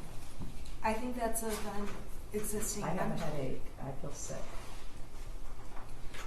Right? It also says such as intent, plan, motive, design, and so his plan to give puppy eyes or whatever. I mean, his plan to not give puppy eyes, I'm sorry. His plan to act in a way so he's not caught, I think does fit under the rules. Because it talks about intent, plan, motive, design, mental, feeling, pain, or bodily health. So here's the crux of the issue, is that for a year and a half, we had just those 5 or 6 portions admissible by the court. This trial was prepared from the prosecution standpoint with just those admissible because the court was very specific in its ruling. And so now, defense is using that ruling as a sword and a shield. And so if the court wants to make a substantive ruling mid-trial, I think I'm entitled to at least admit it to not. Your Honor, I'm the one that filed the motion that brought this issue up. I filed an appeal with the Court of Appeals. I'm aware. Okay. I got their exhibits after trial started, identifying these portions of the journal. Okay. That after trial started. You've had this journal as have I. Absolutely. For a long time. I have, and that's why I filed an extensive motion about it.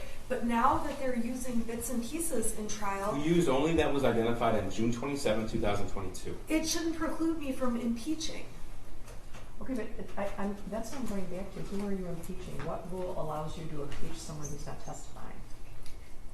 It's complicated because I can't impeach the person that I want to impeach through testimony. So you're right. I'm hamstrung. My client has a constitutional right to present a defense, though. I'm aware of that. And I'm getting hamstrung and stuck because of other extraneous legal issues. This is straight impeachment. So what I'm providing is not going to be admitted as substantive evidence. It's impeachment. So she's being hamstrung by her own motions to exclude. Her own motions to exclude. We didn't move to exclude any of this evidence. Counsel did after the preliminary examination, and this court was specific in its ruling. Well, there should have been a motion to include as well as what they're saying. There's no rule, there's no requirement for anybody, any party to have a motion to include, especially when counsel specifically identified this piece of evidence as being inadmissible. The court made the rule. Well, I guess what I'm saying, if you were in fear at all that this court would rule incorrectly, you would still have an opportunity to appeal that ruling. And we didn't appeal the ruling. We didn't. Your Honor, I would have filed a motion if there was substantive information additionally that I wanted to admit. I've never filed a motion to have the ability to impeach. I'm asking to impeach. No one files motions to say, may I impeach this? Because this is the third time during the trial. There's motions in limine with regard. This journal is very disturbing, and every time any of us have read it, we've been up all night, right? So this has been a glaring thing in this trial. This isn't a middle of the trial type of game plan here. Right. Just so the record, is clear, because I know the court's aware. We went through the Facebook messages detailing alcohol use. We talked yesterday in depth about the extramarital affairs that were previously excluded, and now the journal. This is the third time mid-trial. We just need the ground rules. The court gave us those ground rules a long time ago. We prepared a case in accordance with that. So if the door is open, the door is open. Okay, well, that concerns me too. I'm going to take a brief recess. Thank you, Judge. All right, so you can step down.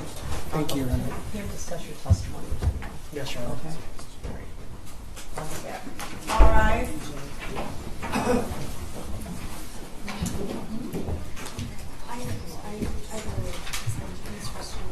You may be seated. All right. I'll see you. Good, next one. So you can please.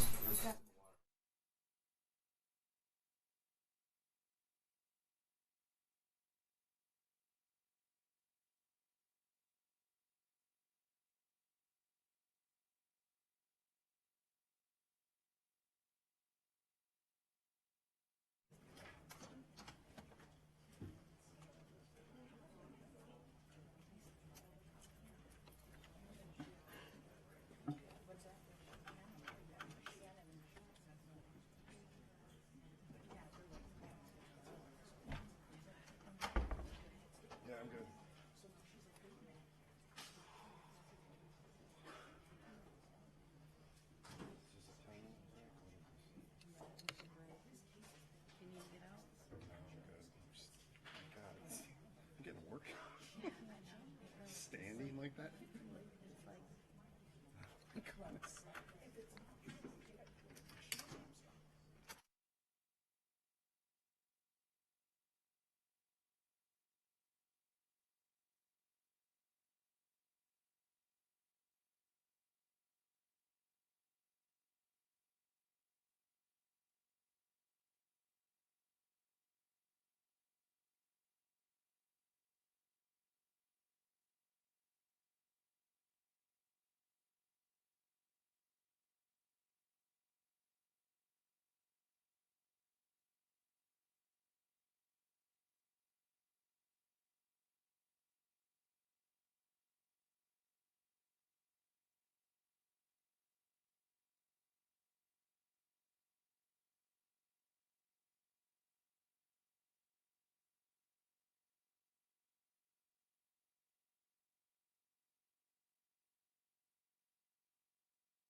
So far.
Your Honor, calling people versus Jennifer Crumbley, case number 2279990, FH. Good morning. Thank you, Mark Heason, people. Karen Donovan, And Shannon's looking at Jennifer Crumbley. Okay, so I'm gonna have a couple questions for you. This is certainly one of the kind of things that you want to spend some time on. Initially, I want to point out that you have said you want a statement. However, I do not want to be caught, as that will make me getting a 9mm impossible. That's what you said you want. Okay, here's the problem with that. It might be a future plan, but this isn't a future plan not to get caught planning to shoot up the school. This is a future plan with regard to Jeffrey, right? Which is discussed extensively prior to this, right? Jeffrey, Jeffrey would be the bird and the bird head. Oh. Right? So. Oh, I see. Okay. So there's. That would open the door. Okay, I see what you're saying. Yeah. So. Yeah, and of course I guess. I do not want to be caught, as that will make me getting the 9mm impossible. He's talking about getting caught with the bird head in a jar and the terrible things he did to baby birds. So I'm pretty sure that you do not want that to come in. Right, I don't want the baby birds to come in. Okay. I thought when he said I don't want to be caught, it was being caught, like having mental problems, being caught with the bird, being caught with any of the stuff he's been doing. Okay, well, I didn't take it to be the bird, but I see what the court's saying. And you're right, if that opens the door to the bird, then I don't want to open the door to the bird. There's an extensive discussion prior to that with a picture and about him dumping the bird's head in a bathroom, and I hope people will talk about it for the rest of the day because I want the attention. However, I do not want to be caught, as that will make me getting the 9mm impossible. He's not talking about getting caught with the plan to shoot up the school. He's talking about getting caught with putting the bird head in the bathroom and hurting the birds. So I think it's pretty safe to assume that you do not want that statement. That's correct, Your Honor. Okay, here's I know I'm going to regret this. I'm going to let you respond to this, but I also wonder. You say you want his statements. I have to find where my dad hid the 9mm, and I don't know where my dad hid it. it's hard for me to understand what that impeaches because we just saw a video where Mr. Crumbley is telling Mrs. Crumbley, she asks him specifically where was the gun, and he says, I put it in the dresser, right? That's the other gun. That's the other two guns. Okay, but there's also statements to the police about isn't there a statement on the video to one of the police officers? Yes, sir. About where it was? Was that the armware one? Yeah, where she hit the bullets, Judge, yeah. No, she hid the bullets in the drawer with her jeans. Okay, well, isn't there other statements in this trial about where the SIG was? Yes, Judge. And there's lots of different statements. That's part of the case. It says it was Where? hidden. Okay. Yeah. All right. So anyway, the bird, Jeffrey's staying out of this. Yeah, I agree Okay. with that. All right. And I misread that. I did not. Okay. Well, it's hard to read, you know. So anyway, what else do you want to say about this? Judge, this is the people's issue here, is that well over a year ago, this issue, as well as a number of other issues that have been addressed the last few days, have been settled. It was June 27th of 22. It was appealed. The application to the Court of Appeals was filed on July the 18th of 2022. This is a pattern now. It appears to be part of counsel's strategy. That's fine, but the people should be entitled to now prepare accordingly. So counsel has promised the jury that Jennifer Crumbley is going to testify. That's significant because that entire Facebook thread has come in. That's over 2,000 pages. I know from my memory there are a number of messages that will be very important at cross-examination. But because it's been sprung up mid-trial at the request for an unredacted copy of that, I want time to go through that before the defendant takes the stand so I can have every passage ready. I'm sorry, I don't understand. You want to go through what? The Facebook thread between Jennifer and James Crumbley. Okay. Your Honor, the prosecution moved to admit the whole thing. I have no objection. I'm ready to go with it.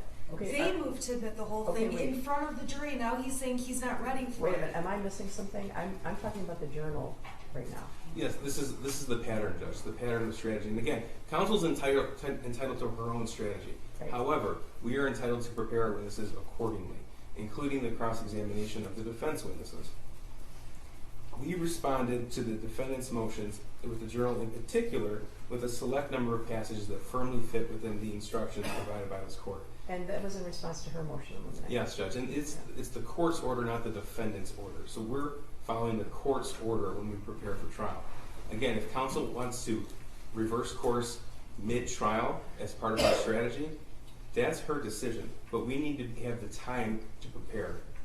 So I'm asking for the court to give us the time to go through that Facebook thread, as the court gave defense counsel time to go through statements of her own client's statements before Mr. Meloche testified. Okay. You guys have gone off into Never Never Land here. I want to address the journal and then finish the lieutenant's testimony. I also want to make the sealed record during the time period that the jury is eating lunch. So at this moment, I'm going to indicate that I am very concerned about the journal. The journal is extremely disturbing in many, many, many ways. And I do not want to risk the door being open. But more importantly, these statements, I have to find where my dad hid the 9mm and I don't know where my dad hid it. I don't know if that it impeaches anything in this case because there's already been plenty of evidence that he found it, right? There's evidence the shooter found the gun, right? And there have been statements made by both the defendant and her husband to police in text, whatever it is, indicating that the gun was hidden in some way, obviously very poorly, but the gun was hidden in some way. The gun, as far as we know, was not sitting on the kitchen table. So I don't think this impeaches anything. I don't think it's contradictory. More importantly, I don't think under any circumstances any more of this journal should come in. And in the event that it was going to come in, I think that it should have been handled prior to the jury trial. I am trying to very much protect any potential appellate record. And I do not want to delve into this journal. I think that would do nothing more than hurt Mrs. Crumbley severely. It's highly prejudicial. So that's my ruling about the journal. If you have other issues you'd like to bring up, I'd appreciate if we did that when the jury's at lunch after we make the sealed record. That's okay? fine. We can finish. Okay, let's finish him. Okay.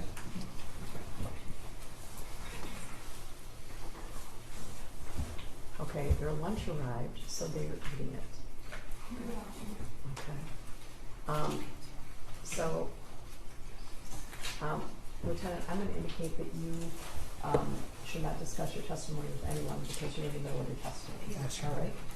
So you can step down. Okay. I'm going to have. When did they start eating that? 2 minutes ago. So I'm going to indicate that they should be prepared to come back and hear testimony at 12:30. All right. In the meantime, you can step down. Step down. Sorry, Judge. As I indicated to both of the attorneys as well, I think I sent had my assistant send an email. Yes, yeah. I think my assistant sent an early morning email to you about making a sealed record pursuant to Michigan Code Rule 8.119. Correct? Yes. It'll be brief. It'll be brief. Yes. All right. So because of that, I'm going to exclude everyone but the parties. We're going to do that briefly. Then I'm going to allow Ms. Crumbley to go downstairs and eat her lunch, and we're going to break until 12:30. Just before we go off the record, I just wanted to complete the record that we were speaking. Okay, go ahead. So we've gone through this. I don't want to belabor the point. The issue that the people have is that it appears that counsel is trying to usurp the court's order without notice to the people, and that makes it impossible. Okay, start over with this issue because I was talking about the journal and then Yes, you started Judge, telling me. So start over. Okay. Thank you, Judge. The journal appears to be a pattern of strategy, which is without notice, mid-witness, shifting from what the court has already ordered to what counsel chooses to be convenient. And again, if that's trial strategy, that's trial strategy. But we have the court's order, not the defendant's order. And I don't believe it is appropriate for any party to usurp a court's order. And I also don't think it's appropriate that the people will have to respond off the cuff. I want to make sure that our witnesses are prepared. Okay. I want to make sure the materials necessary for cross-examination are prepared as well. Okay, so the issue right now is the numerous Facebook communications between Mrs. Crumbley and Mr. Crumbley. That's the issue. That came in. And Your That's Honor, the piece of evidence. Okay. Within that piece of evidence, there are a number of issues to explore. Okay. Within that piece of evidence, it includes items that defense counsel had previously sought to exclude, and this court did in fact exclude. So that was the discussion that we had when Mrs. Crumbley was placed on the record, and she said under oath that it was her decision upon consultation with her attorney, knowing that we could cross-examine. I just want to make sure that people are given the opportunity to review all of those 2,000 messages or 2,000 pages of messages appropriately before that cross-examination begins. Your Honor, I just want to point out that the prosecution moved to admit the entire thing in front of the jury. So I believe if I objected, it would look like Mrs. Crumbley is hiding materials, and we've taken the trial strategy actually based on their trial strategy, bring it all in. Okay. And so when Mr. Keese It was a redacted copy. Okay, I don't understand why we're taking a trip down memory lane. The whole thing came in already. Right, it came in, but I'm saying he asked for it. That was days ago, and I'll tell you what. And then you agreed to it. I did, and since that time, I've read the whole thing and I'm ready to go with it. What he's saying is that he's not ready to go with it, even though he moved to admit it, and even though it was days ago that he moved to admit Just to it. correct the record, we moved for a redacted copy and for counsel to specify exactly what portions were redacted in accordance with your order, And Judge. the next day I got back to them, which was days I'm ago, going to and I keep said, your voice down because the walls are paper thin and the jury can hear you. I got back to them the day after, and I said, we're not asking for any redactions. They said, fine. We made a record with Mrs. Crumbley, no redactions. Okay, when is this going to come up anyway?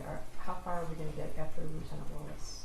I guess it depends on how often this comes up. And this is why I bring it to the court's attention that This will come up when Mrs. Crumbley testifies if she does, right? Certainly.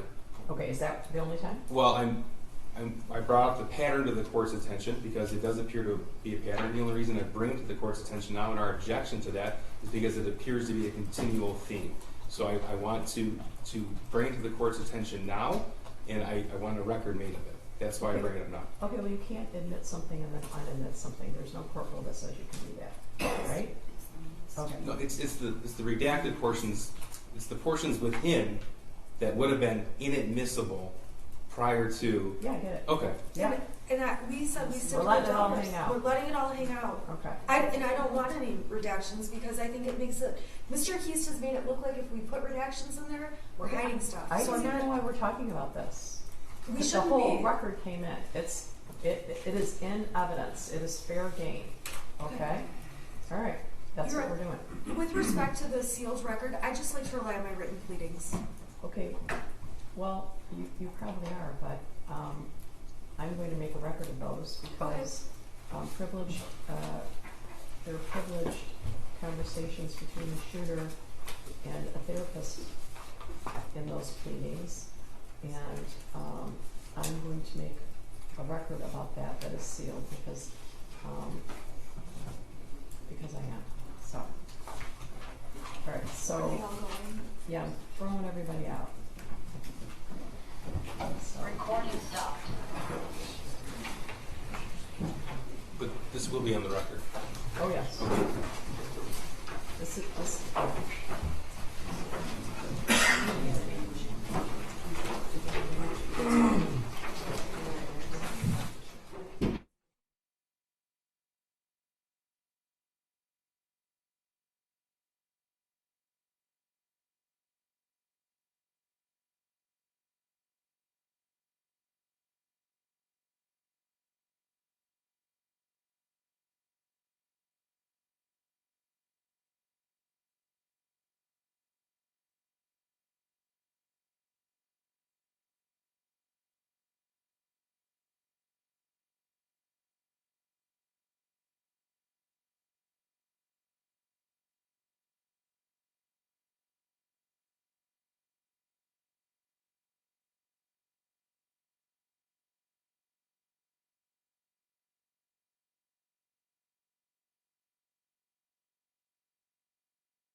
calling people for Jennifer Crumbley, case number 222799990 F8.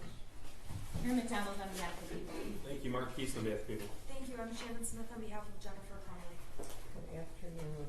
We had a hearing that was conducted under seal pursuant to 8.119, and the court ruled that there is an absolute privilege that belongs to the shooter.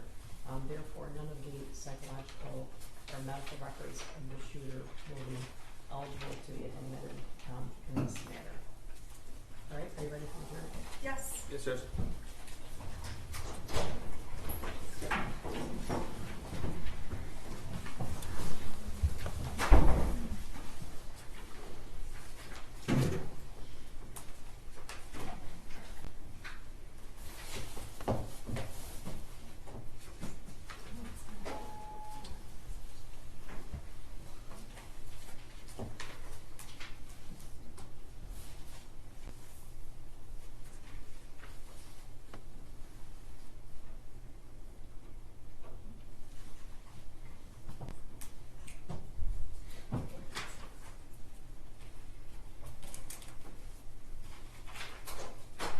All right for the jury?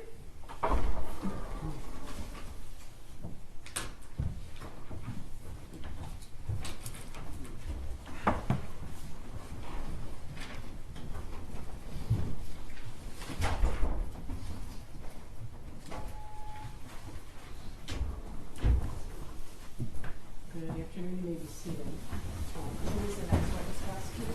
I believe Lieutenant Willis was still on cross-examination. That's true, that might be why I'm sitting here. Lieutenant, you are still there, okay? Yes, Your Honor. All right, go ahead. Hi there. You were testifying that on December 1st, I believe you said you got an arrest warrant for Ethan Crumbley, correct? Correct. And I'm sorry, for Mrs. Crumbley, for the shooter. Correct. And on that date, he was on Zoom for a court hearing. Yes. And during that court hearing, Mr. and Mrs. Crumbley participated on Zoom from their vehicles. Is that a fair statement? Yeah, it appeared they're in their vehicle, but they're on Zoom. Now, on Friday, you went to the court and did what you call a swear-to in this case. Is that correct? That's correct. That's when you went in and you told a magistrate or judge the facts that you swore to in order to secure an arrest warrant for Mrs. Crumbley, correct? Yes. Now, on that date, you never told and I'm asking if you ever told Mrs. Crumbley, you personally did not tell Mrs. Crumbley you need to be here at the court, correct? I did not. And when you were at the court, were prosecutors present? For the swear-to, are we talking about? Yeah. I'm not sure. I don't recall. You don't recall seeing me there, correct? No. You recall seeing lots of media there, is that right? Yeah, there was lots of people there, but yeah. Yes. Was it media or people? Both. Okay, so lots of media and people. Yeah, I didn't know everyone's credentials, but there was people, so I don't know who was intermixed in the group. And on that date, you secured the warrant. Is that a yes? Yes. And the next thing that happened was the prosecutor had a press conference and announced it, correct? Objections to relevance, Judge? Well, it was on the media in the We public can domain. stipulate that it was Yeah. him. Yeah. If not, Okay. I think that's even. Okay, yeah, you can answer that, if you know. Can you say it again, please? Yeah, the next thing was the prosecution announced at a press conference that there was a warrant for the Crumbley's arrest. I don't know that. After the arrest warrant was secured, you were aware that a search was started from fugitive apprehension teams, U.S. Marshals, Border Patrol, to find the Crumbleys. I'm not aware of that. You're not aware that there was any kind of search? No, that's not true. I was aware that there was a search that I directed our fugitive unit to conduct. Okay, so you were aware that there was an outstanding warrant for Mrs. Crumbley, Yes. and you were aware that there were going to be efforts to locate Mrs. Crumbley because of the warrant. Yes, if I recall the swear to, the judge said the defendant had, or her husband, but the defendant had to turn herself in by 4 p.m. There's that day. Okay, and defendants can do a variety of things. I believe we've already established this in trial. They can drive around in their car with an outstanding warrant and end up getting a ticket and taken into custody, correct? That can happen. They can go to the police station and turn themselves into police, correct? Yes, that can happen. They can have a lawyer make arrangements, set up a time and go to the court to turn themselves in. Yes, that can happen. Okay, so there's a couple of different ways that a person can come into custody, correct? Yes, there's several ways. I have no further questions. Just briefly. That hotel in Auburn Hills where James and Jennifer Crumbley stayed, how close is that to the Auburn Hills Police Department? I don't know exactly, but it's like right across the street. It's very close. Okay, nothing further. All right, you can step down in your excuse. Who's next one? May we have an over session? Sure.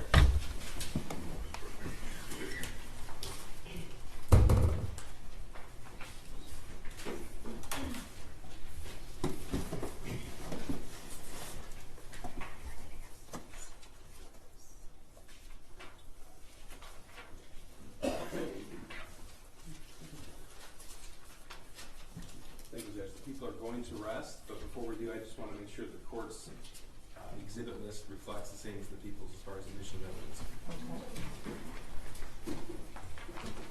Right, you're following along too, right? Yes, I have my offices. So I'll go page by page, it might be easier. Every exhibit on page 1, that's 1 through 30.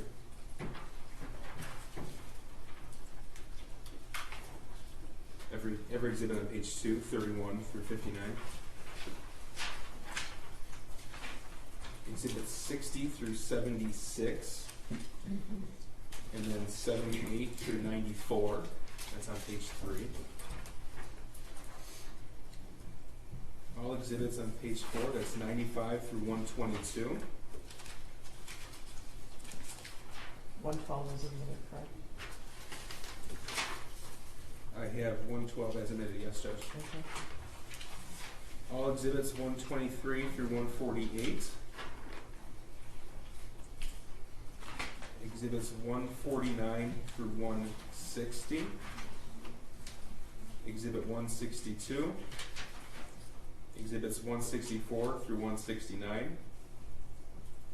Exhibits 171 through 179.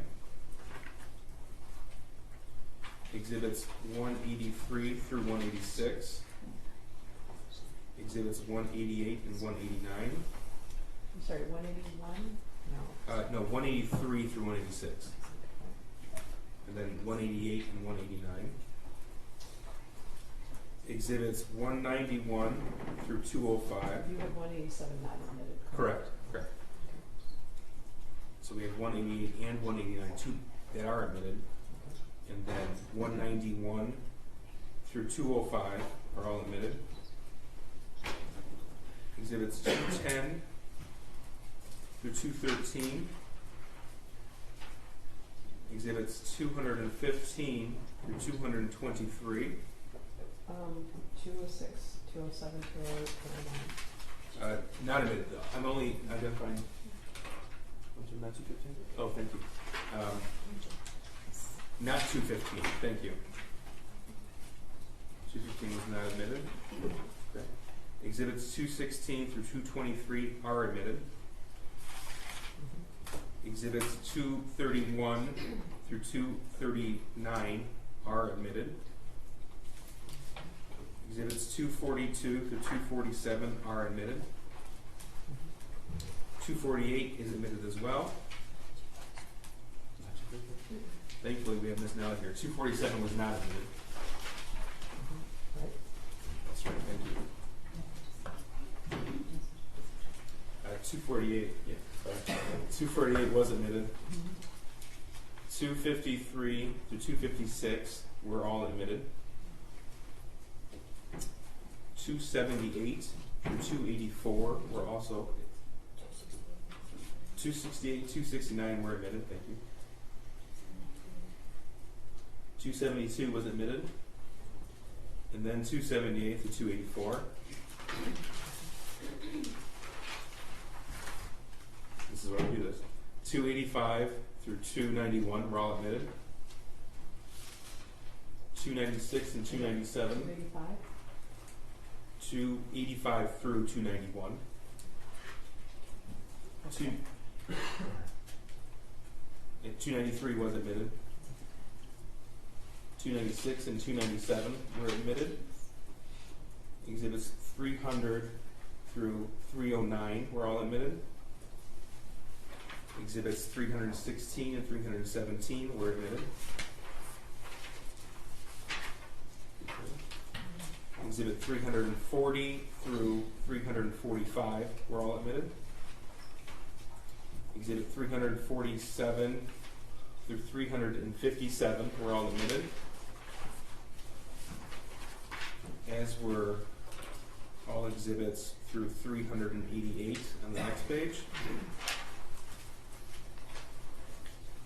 Exhibits 389 through 405 were admitted. Exhibits 408 and 409 were admitted. Exhibit 411 was admitted. 413 through 423 were admitted. Exhibit 426 was admitted. And then we identified 2 items of demonstrative aids. 424 not admitted, correct? Correct. Okay.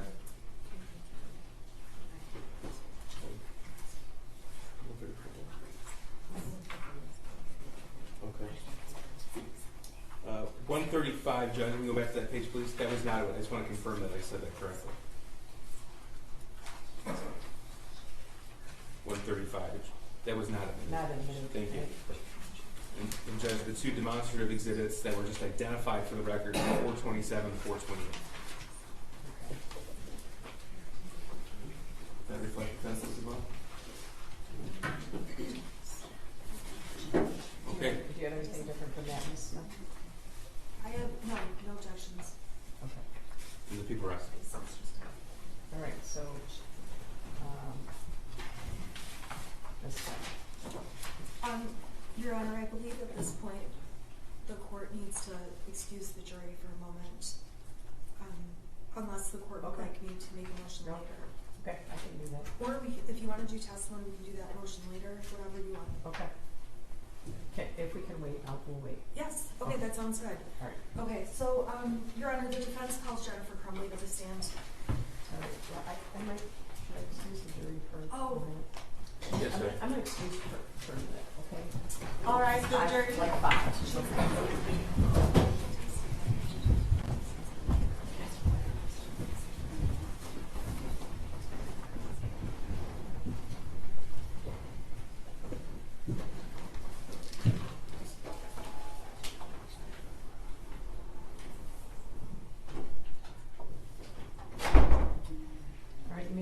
You could make the motion now if you wanted to. I guess I would indicate that I think it's a policy of the Sheriff's Department to have someone stand close to the defendant. Is that correct? Yes. So I guess I would like that to occur outside of the site entrance. You mean like here? I think that they're going That's to fine. require that a deputy stand here, so rather than make that obvious, I would invite a jury to have her have a seat and have the deputy standing behind her prior to the jury being brought in. Okay, can she go up there now? Sure, unless you want to bring a Yeah, motion. go up there and I'll just make a record about her testifying, and we'll do the motion later. Is that okay? Okay, go have a seat up there. And the deputy's going to be behind you. You're just going to start in the box, okay?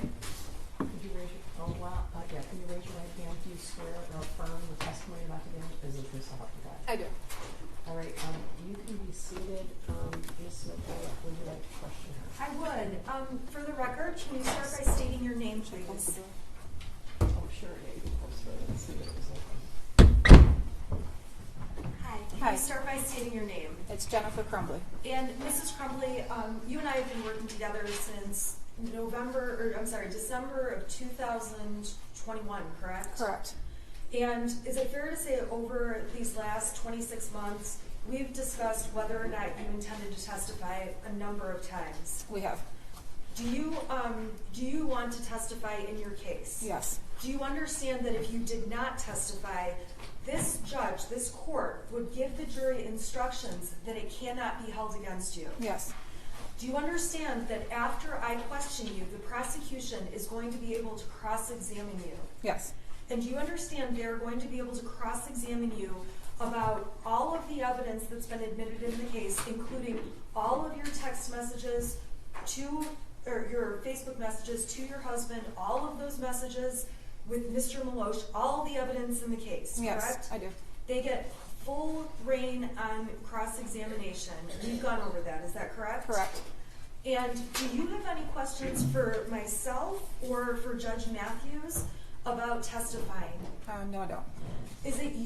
Are you doing this because anyone has threatened you or coerced you into testifying? No. Is this your choice? Yes. Is it voluntary, freely made by you? Yes. Is there anything you think the court should know about this decision? No. Just Do you have any questions for me, Mrs. Plummer? I do not. Okay. All right. Should we address counsel's motion while the jury's out? Well, I guess she mentioned that maybe we can do it later, but we can reserve it. I'll reserve it. sounds good. Thank you. All right, so, are you ready for the jury? I am.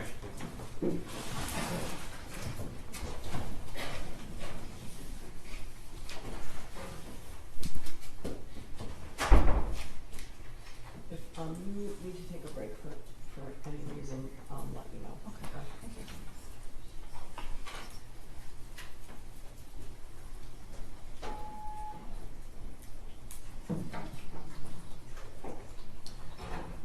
Judge, we're still going to inquire if counsel has any other defense cases after Mrs. Crumbley. I'm not sure. It depends on childcare.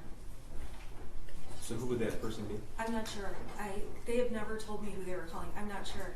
Wait, I thought you told me the night before. Yeah, I'll tell them tonight. I've been in court with Mrs. Crumbley all day, so I don't know who I'm calling next. Okay, I guess it's going to be hard to believe that we're going to get past her. Maybe we will. Maybe we will. Do you think we will? I don't know. It depends how long the process is. I believe I'll get through her. All rise for the jury.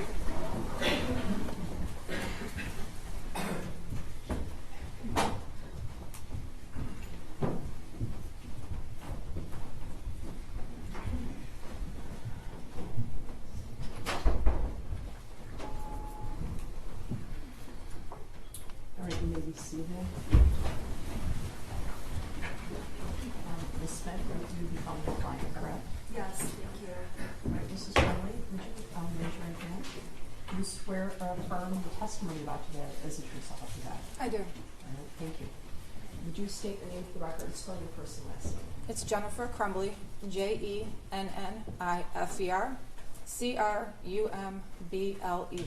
Go ahead, Ms. Smith. Your Honor, I'm going to pull the podium up just so I can see a little bit better. Okay, sure. Uh-oh. I don't know what that was. I think it might have been the microphone. Is that your microphone? You have to move it, or? It seems like it became detached.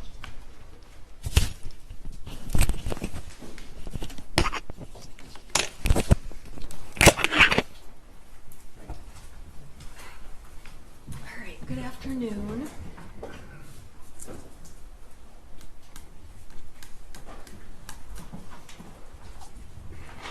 I just need to is there any way we could put the screen on? Sure.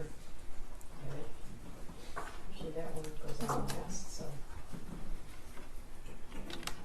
And what I'm going to have to do is, I'm going to leave this unplugged for a moment so that when I need an exhibit, I'll just plug it in. Okay. Because I don't have those fancy, like, in between slides. Yeah, this one goes on and then that goes on. Well, They don't all go on simultaneously. they don't. Okay. Let's see if it goes. I guess I feel like I'm the only one who can see all three of them. This one is not on. Well, there, all three of them are. Let's see what happens when I just go like. Okay, I'm gonna have to pull it out each time. So I apologize in between exhibits.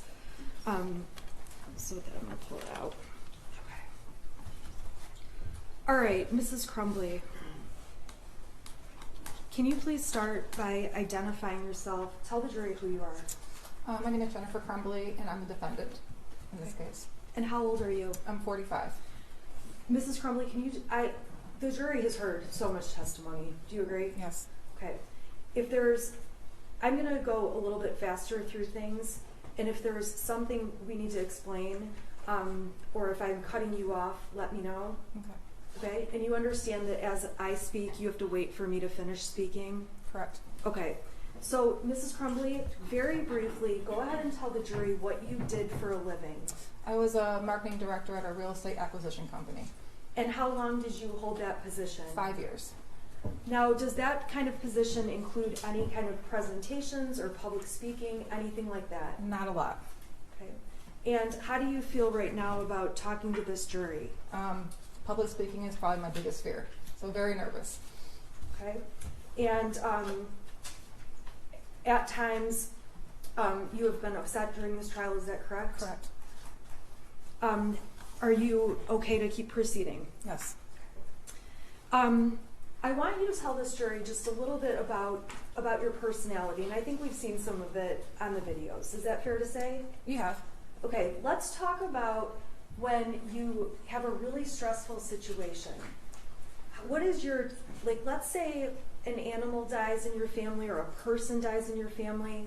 How do you handle something like that, news like that? I go into a go planning mode. I internalize things, and my reaction is to take care of other things that may have to be taken care of, like financials or things that keep the house running. I tend to hold things in, and I let it out when I'm alone. So having a lot of emotions for me is difficult. Now, in this case, aside from this case, is that true in other situations of your life? Yeah. Can you give the jury an example? Yeah, my husband had a hard time holding down a job after his mother passed away. So when he would lose a job, I would actually be the one finding the ones for him and sending them from Indeed or Monster and taking plans of how we're going to put certain things on payments. It's just, I take control of things. That's just what I do. Okay. And you, I want to talk to you. You mentioned your husband. When did you and James Crumbley meet? In October of 2004. And how long have you been together then? It will be 18 years this September. And are you still together and married at this time? We are. Have you spoken to him recently? No. How long has it been since you've spoken to him? A little over 2 years. So since the day of the shooting? Correct. Or not shooting, the day Yes. you were arrested? Correct. You have a son? Yes. The jury's heard a lot about your son.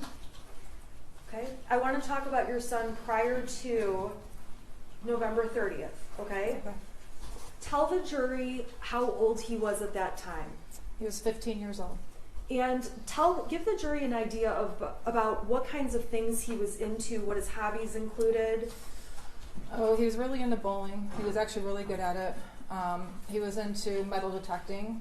What do you mean by metal detecting? We have a metal detector, so we would go to the beach, or we went to Florida, out by the ocean, or the neighbor's yard. They weren't there anymore, so you go in the neighbor's yard and see if you can find old coins or cans or whatever he would find. But he really liked that. He was into his BB guns and target practice. We had a half-acre of land in the village of Oxford that went straight back. So in the backyard, we set up little targets that we got from Amazon that you can just kind of shoot down, like little whatever. He was into his video games. He did soccer from age 3 until 9th grade. He had a lot of different interests. Coin collecting. Do you have some interests? I do. Okay, we've heard about horses. I like horses. I also snow ski. I'm a big reader. and I worked a lot, so I didn't have a lot of time to do the reading. But Okay, now when you say snow skiing, did you ever, back up. Were there any activities that you and Ethan enjoyed doing together? yes, I joined the ski patrol because the family can ski free, and also to help people out. So I got him into skiing at the age of 7, and he would come out with me on my patrol shifts and come skiing with me. So we were in that together. What about horses? Did he ever go out to the barn with you? He did, but he didn't really like horses. The one horse I had was kind of aggressive, so it intimidated him, and it kind of turned him off from going to the barn. It's kind of boring if you're not the person with the horse. There's a lot of standing around and a lot of nothing. Okay. So would you spend time together with him at home? Yeah. Okay, tell the jury what kinds of things you guys did as together or as a family. We did a lot of board games. We also had the virtual reality set for the PS4, so we did a lot of the Beat Saber. You can probably Google I that. don't even know what you're talking about. It's like you're holding lightsabers and has music, and you have to like hit the beats, but it's all in 3D. So it's a virtual reality headset.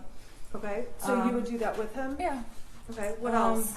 We had a pool. We liked swimming together. I mean, really just normal stuff. Okay, did you do holiday things? We did. Give us some examples. So every year around Thanksgiving, I always cook Thanksgiving dinner. The day after, we would go cut our Christmas tree down. And then we would decorate that weekend. We would watch National Lampoon's Christmas Vacation. Halloween, we grew our own pumpkins. So we always carved our own pumpkins and had a whole bunch put around the house. Easter, it's normal family stuff. Did you have an interest in like home improvement kind of stuff? Yeah, our house was an auction house. So basically it was wrapped in blue tarp when we bought it at auction. So we've been trying to improve the house since 2015. So we new roof, exterior, and then I've been working on exterior and interior ever since. Were there things that your son was interested in outside of video games? Was there anything academic that he was interested in? He really liked history. He was a big history buff. We can play Trivial Pursuit, and he would get me in history every single time. But that was probably his only favorite subject. The rest he could do without. How did he do in school? He did good if he applied himself. His problem was he didn't try as hard as I think he could, so he had up and down grades. I would say he's about average. Okay, and when you say about average, was that something that you talked to him about? Was that something you monitored? Tell the jury about that. Yeah, you heard about the Power School app during this trial, so I had it on my phone, and I was on it multiple times a day. And his grades would fluctuate based on what assignments the teachers turned in on the Power School app. Our biggest struggle with him were missing assignments. That was the one thing we battled all the time. Why was that a hot button issue for you? Because there's no reason why he should have missing assignments. He had a homeroom class and get assignments done in. Okay. There were, you talked about your job. What were the average hours you worked a week? I usually I got to the office between 7 and 8 in the morning and leave anywhere between 4 and 6. And we've heard lots of evidence already. It was family friendly. Yeah. Were you able to go and leave and go as you needed to? Pretty much, yep. Did you care about your job? I did a lot. Okay. Explain, did you have any changes in positions over the year or year and a half, 2 years before this? I did. When I first started with the company, I was hired in as a social media coordinator.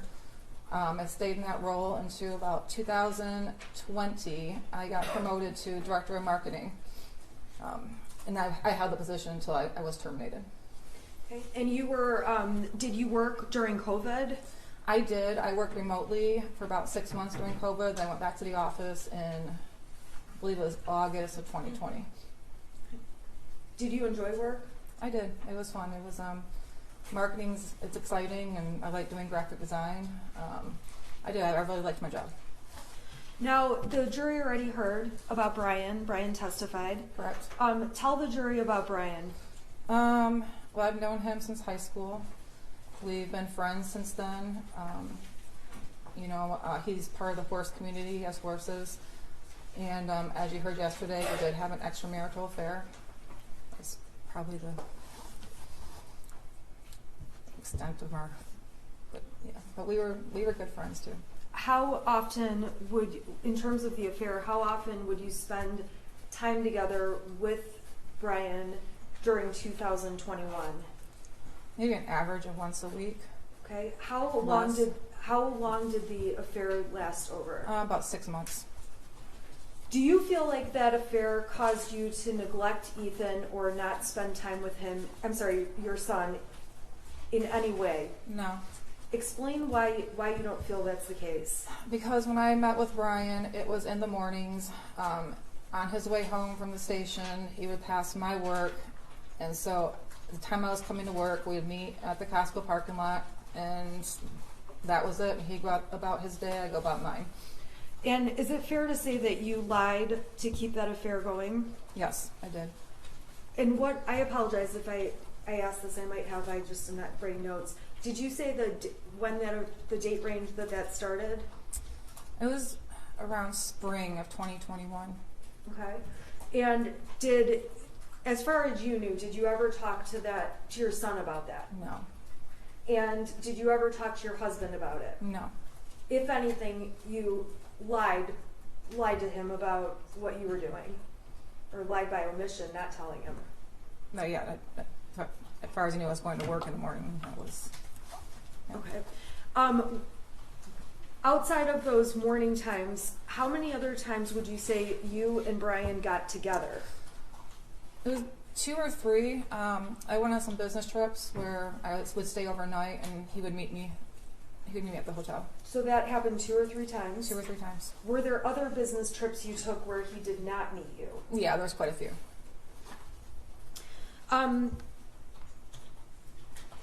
When Christy Gibson Marshall testified, do you remember who she was? I do. Who was she? She was the assistant vice principal.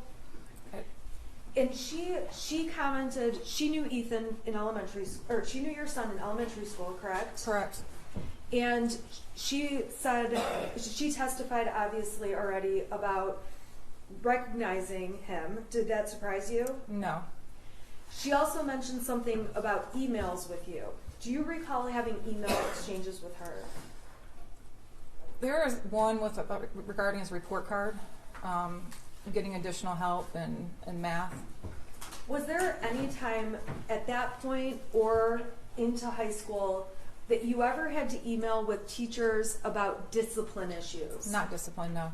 How often would you email about missing assignments or grade type issues? That was a regular thing.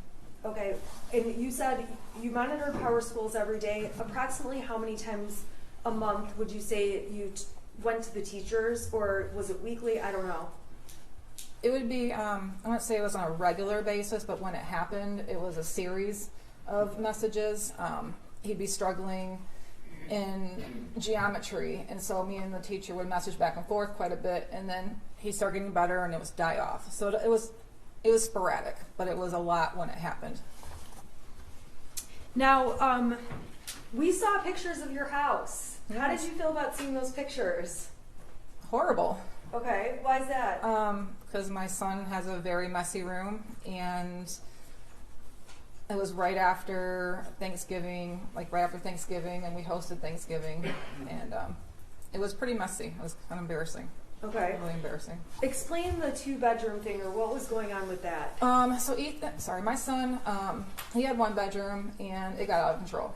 And every time I go to clean it, I just shut the door. I just didn't want to deal with it. So then I told him he could just use the guest bedroom until I could get his room deep cleaned.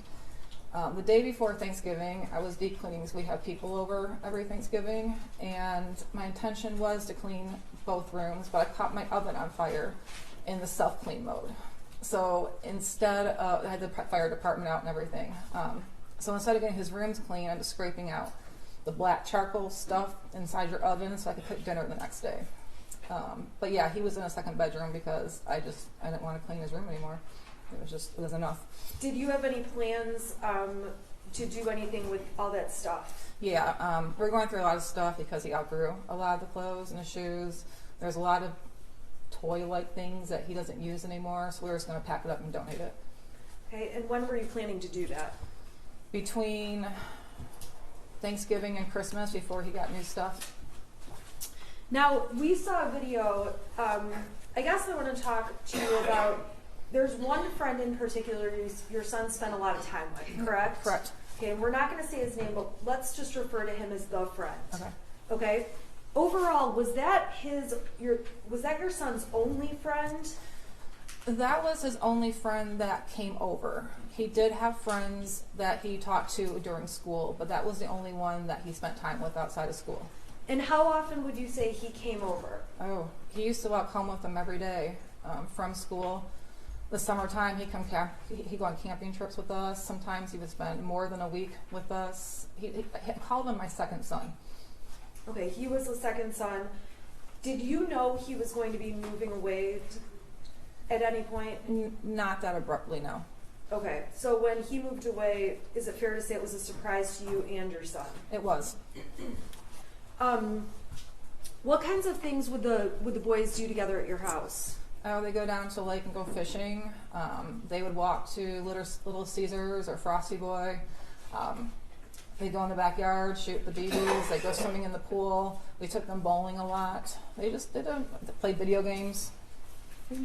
Now, when you had him over at the house, or I guess was it more common for him to be at your house or for your son to be at his friend's house? My son has never been to his house. Okay, why is that? Because he had OCD, not my son, but his friend had OCD issues, and he didn't want other people in the house. At your house, did that friend exhibit any issues? No, not at all. Okay, so were you surprised when he moved? Yeah, very surprised. We saw evidence that you had Life 360 on your phone, and it was on James's phone, right? Correct. Can you tell the jury what Life 360 is, what the point of it is, why it's on the phone? The family tracking app, so you know where people are at.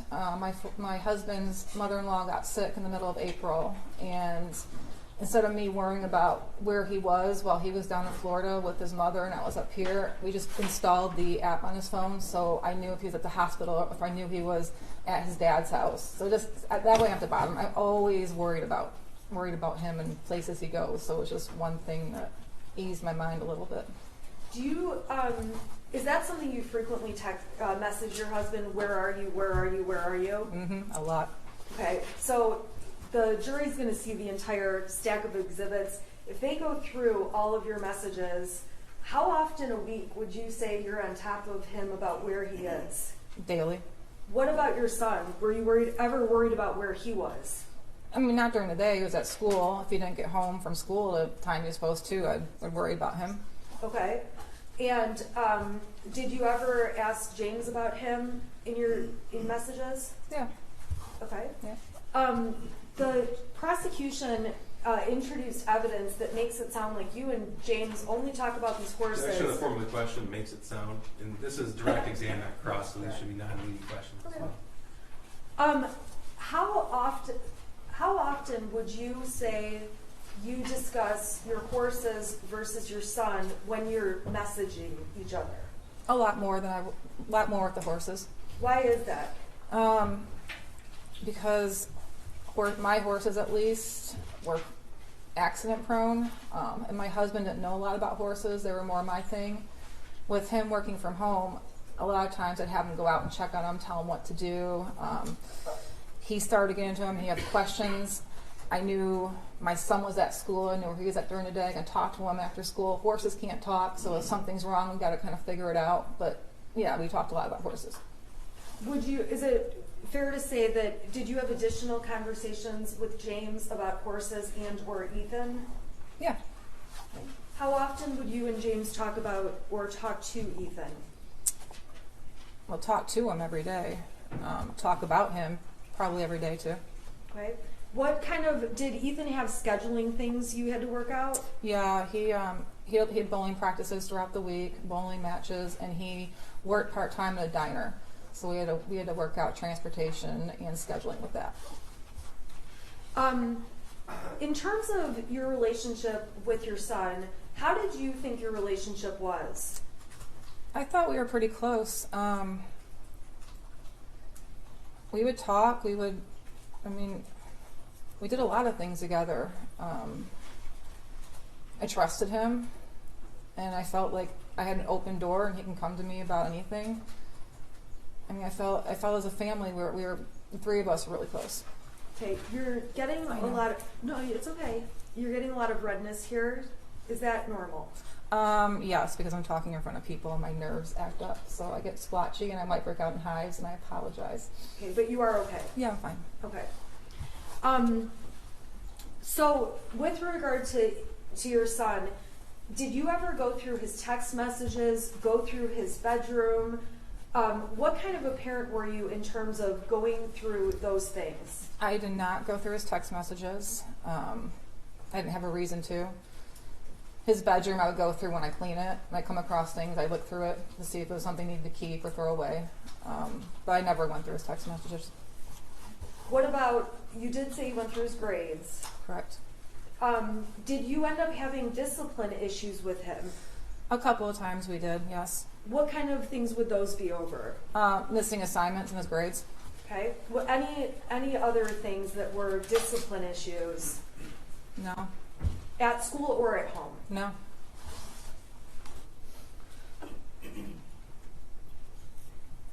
Was there ever a time where you took away your son's phone?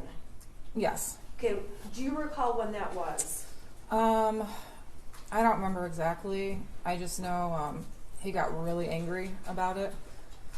But we took him away a couple of times. We've taken his video games away. Why did you do that? Missing assignments in his grades. Okay, so same stuff. Same stuff. Okay. We're going to talk about some of the text messages, and you would agree the prosecution admitted some text messages about one of those times when you took away his phone. Correct. Okay, so we'll get there, okay? I want to talk about mental health. Did you ever believe that your son needed mental health treatment, therapy, counseling, anything? No, I mean, there was a couple of times where Ethan expressed anxiety over taking tests, anxiety about what he was going to do after high school, whether it was college, military.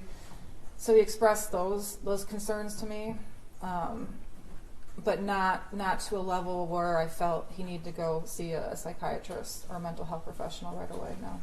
Did you ever deny him or say, no, I'm not going to take you to a mental health professional? Did he ever ask you? No, I mean, one time when he was talking about what he wanted to do for his future, I don't know, he was feeling really down about it and stressed. My husband did call his school counselor to try to talk to him because I do a lot of future academic planning with the tech school. Was that a mental health issue? No, it was more or less addressing what was upsetting my son at that time. Okay, and what was upsetting him? The fact that he didn't know what he wanted to do. His grades weren't that great, so he was stressed out about getting into college. He was just having a hard time with his future goals. Was there ever a time he was considering military? He talked about it, yes. Okay. Any other things that he talked about? He wanted to go into video. He wanted to design video games. He wanted to own his own car shop, like not be the mechanic, but own the shop that mechanics worked at. But that was about it. Okay. Were there other kinds of health treatments you did get for him? Like, did you take him to the doctor? Yeah. How often or for what? When he got sick, if it was obviously, during COVID it was different because every little thing I freaked out about, so we would take him to get a COVID test or take him to the doctors. But growing up, it would just be if he had a headache that persisted for longer than a week. But most things are nothing serious. Did he have insurance? Did you have insurance coverage on your son? My husband did. Okay, always, or were there times where you didn't? All the way up through October of 2021 when my husband lost his job. And I was gonna add him on to my health insurance in November of 2021 at the end of the enrollment period. That was the only time that insurance lasts with him. Was that one of the outstanding things going on the day that all of this unfolded? It was. Despite, in addition to physically going to the doctor, did you have access to some kind of virtual plan? Yeah, through my company. It's called Allied Health Network. It's a virtual doctor's visit, and actually the prescriptions were free too. They didn't cost anything. So we use that. If he had strep throat, you can take a picture of the throat, send it to the doctor, and they can treat it from there. Were there times that you called that did virtual visits regarding your son? Yeah. And were there times, did you ever go to an urgent care or anything like that? Yep. For what kinds of things? Well, usually for sports physicals, but if he was younger and had a really high fever and his regular doctor couldn't get him in, we take him to urgent care. He's never had an injury or anything, so mainly just that. Was there ever a time that he had an issue with a mole on his back? Yeah, he had a mole in the middle of his back. And when I was putting sunscreen on him, I noticed it changed color. So I made an appointment for the doctor to take him in to take a look at that. Now that was when he was much younger, correct? He was about 7, I believe. You mentioned something about headaches for a week. You took him to the doctor. Was there a time where he had a headache issue? Yeah, he was getting really bad headaches that we couldn't figure out what it was. When was that? Started young, probably around 5 years old, and he kept complaining. The doctors didn't really see anything. We even got an X-ray of his head to see if there was any bumps. Does it object as irrelevant when he's 5 or 6 years old? I was asking, I didn't know when it was. I was just asking if she got a medical. But it's gone on through the years. Okay, and Okay, go ahead. okay. So then we found out that he needed glasses. So around 8 or 9, we got him glasses, and that didn't work. He got X-rays done for dental in middle school. We found out he had a severe underbite, which was causing tension in the back of his neck. So we got him braces in 8th grade, and once he had his braces, that seemed to fix the headaches. Okay. Now with the braces, was that an easy process? No, Why not? because he's horrible at brushing his teeth. He wouldn't use the water pick we got him. He wouldn't brush properly. He would constantly get cavities in his braces, so we ended up taking the wires out because one time he had 13 cavities under the braces. And we're trying. I'm sorry. Prior to him getting braces, did he ever have cavities? Yeah, he had a few. Okay, but did the braces? Was it more after the braces? Yeah, because he wasn't brushing properly around his braces, so he was getting them under, and we had to get the wires removed and take them to get those filled until we could get the wire put back on. Okay, so it was like an off and on procedure. Yeah. Okay. I want to go through some exhibits for you that the defense has proposed as exhibits B through XX, and I'm going to ask. I wanted to add one more on as YY. Judge, counsel's proposed a number of exhibits appear to be from Facebook, not from a Subright extraction, but from Facebook. Some predate the incident by years. So as far as relevance, Judge, I don't mind any exhibits around the date of the offense or even the relevant time periods, spring of 2021. But prior to that, it doesn't appear to be relevant. Your Honor, they have the specific pictures I was using since October. The specific pictures, isolated, not all the pictures, but specific pictures I was using. They never filed a motion to exclude any of those. They don't have to, right? Okay, so we'll go exhibit by exhibit. I haven't seen any of the exhibits, so they obviously will be treated differently. Okay, Your Honor, would you like me to bring you the hard copy, and then if the exhibit's okay, we can put it on the screen? Yeah, if it's admitted, we'll put it on the screen. Okay, and I did them just. They have copies of all these. Yes, sir. Okay. All right. Yeah, I haven't seen any of them, so. And I've actually had them redacted and then sent the redacted version to cut out the faces of any minors. Okay. Okay, so I'm going to bring the court what's been marked as B through, this is YY if it's admitted, B through YY. May I approach? Sure. Thank you. Okay.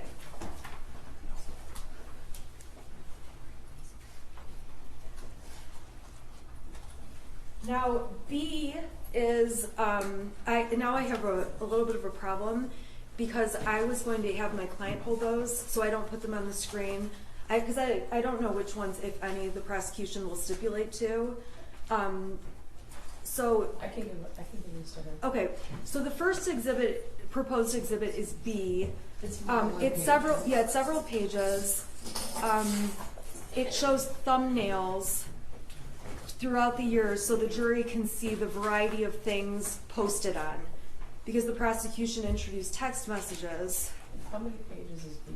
I believe it's 14. They're just like thumbnails. I'm not going to go through each thumbnail either.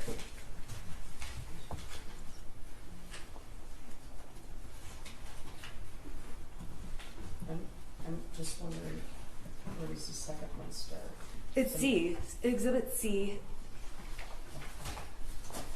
Exhibit C would be the next exhibit. Okay, I'm gonna give it to Okay, do you recognize what the court has just handed you? Yes. Okay, what is in Exhibit B? What does it appear to be? These are pictures I've posted on Facebook. Okay, and there's a lot of them. Is that a There's- fair statement? Yes. Okay. Are those are all the pictures you posted on Facebook? They're not from they're from the whole period, correct? Well, What do you mean? What's the period? Well, when do those start and go through? I would say mainly 2000. Does the defendant have 20? dates on that copy? I'm There's just- no dates on my I copy. don't think there's any dates. I can tell by the. Looks like from 2020 to 2021. Now, do you post on Facebook a lot? I do. Like way too much? I do. Okay, so I am not going to go through every Facebook post you've made. You understand that, right? Yeah. Okay. Would this exhibit give the jury an idea of what you post about generally if they just took a look at the variety of pictures? Yes. I have to object as to relevance. Again, it's from the time period that's relevant, I have no objection to these coming in. But even the defendant doesn't know with specificity when these were taken. She says they start in 2020. She thinks. No, I know. And there's no dates on there. Yeah, you'll have your turn. There's no dates on there. And if it's from the spring of 21 onto the shooting event, that's fine. Your Honor, That's the the time we talked prosecution has about. made it sound like... Okay, well, you specifically asked that you guys not talk at the same time. Sorry, Yeah. I did. All right, so So B appears to be a thumbnail version of pictures. The rest of the exhibits are pictures with dates next to them. okay. And that might be the best way to go through which ones are from the right date and which ones aren't. Okay, well, date-wise, this happened November 30th, 2021. That's right. And things have been put into evidence with regard to the defendant and the shooter as early as April of 2020. March. Okay, so. Yeah. Your Honor, I believe they've gone back longer in terms of some of the testimony that's come out. Well, I guess I was going to say that. So I don't think that the pictures starting in 2020 are that remote. I don't know if there's any. I don't know if there's anything amongst those pictures that is particularly problematic. It's hard to look at them all, but the time frame in and of itself, I think, is appropriate. There are some, just so the court's aware, there's posts from 2017, 2019. Wait. Those are in the following ones where I did picture by picture. So those will go through after this exhibit. This exhibit B. Is 2020 and 2021. Okay, so just with regard to the time frame itself, I think the time frame is close enough in time. So I'm going to overrule an objection Okay. with regard to the mission of those pictures just based on the time frame. All right. But there's a lot of little pictures, so I don't know if any. No, that's fine. We can go exhibit by exhibit. I'm sorry? I said we can go exhibit by exhibit. Okay. The pictures in 2020, the pictures in Defendant's Exhibit B are small, so the exhibit contains a lot of little pictures, so I haven't Right. looked at those. I assume the prosecution has, so I don't know if Yes, any sir. pictures are objectionable with regard to the individual pictures, so. Just, it's the relevant dates was the objection. Okay. Okay, so Mrs. Crumbley, the jury is going to get these if they want to sit and look at all of them. Okay, I don't want to go through all of them. There ends up being pages and pages. What are all of these? The ones that are on the screen right now is Christmas of 2020 with the 2 white dogs and us posing from the Christmas tree. I'm just trying to get like an over idea of topics that are in the photos. Animals, us going on vacations at the Sleeping Bear Sand Dunes, Leelanau, camping, holidays, more camping, horses, garden, my home stuff, cooking, more camping pictures. Okay. We got a bathroom remodel, another Christmas picture. Okay. And so these pictures give an idea of the variety of things you posted. Yes. Okay. So if your Facebook messages appear to have more discussion of horses, how would you characterize the amount of horses on Facebook compared to the rest of your life? Over the last couple years, more. It was hard getting a picture of my son when as he got older. He didn't like me taking pictures of him. But yeah, over between 2020 up until end of 21, there was a lot of pictures of horses. Okay, I'm going to unplug this and move to Exhibit C. Oh, you want me to give this to her? This goes back to 2019. I just put like 1 or 2 pictures from that year as Exhibit C. Well, C and D. And so if the court just wants to let me know what. C, okay, so C and D, she said you can identify those pictures, correct? Yes. What's in C? What's the date of it? It is June 26, 2019. Okay, and what is that? What is it a picture of? It's a picture of my son holding his chinchilla. Okay, and then what about picture? Let's see here, D. Do you need the date? Yeah, what's the date? It's August 9th, 2019. Okay, and what's the picture of? My son petting our horse. Okay. You know what, Judge? It's fine. I don't have any problem with either. Okay, C and D are admitted. Yeah, the rest of them. The rest of All them? of them? Yep. Okay. Okay, Thanks, Judge. thank you. Okay, so Okay, then you would be talking about E through, I don't know if it's just pictures, there's some others. This goes to tax X, so. and I'm sorry, it you'll should have to go. let me know. It should go to YY because I added on just one more. So may I approach Mrs. Crumbley just to give her YY? Okay, do you want me to give these to Paul to her? Yes, and then Okay. we'll just go through each one. Do you agree with all these exhibits, or this is it? Yes, we just need the dates identified. That's all. We'll put Okay. those on the record. Well, I'm not gonna hand them to her if I need to look at them first, so. I think they're not objecting to any of them, are they? No. Okay. None. Okay. So, Mrs. Crumbley, the jury's going to have access to these, so let's just go through them. We are going to identify the dates for the record, though, okay? Okay. So, going to exhibit, let's see here.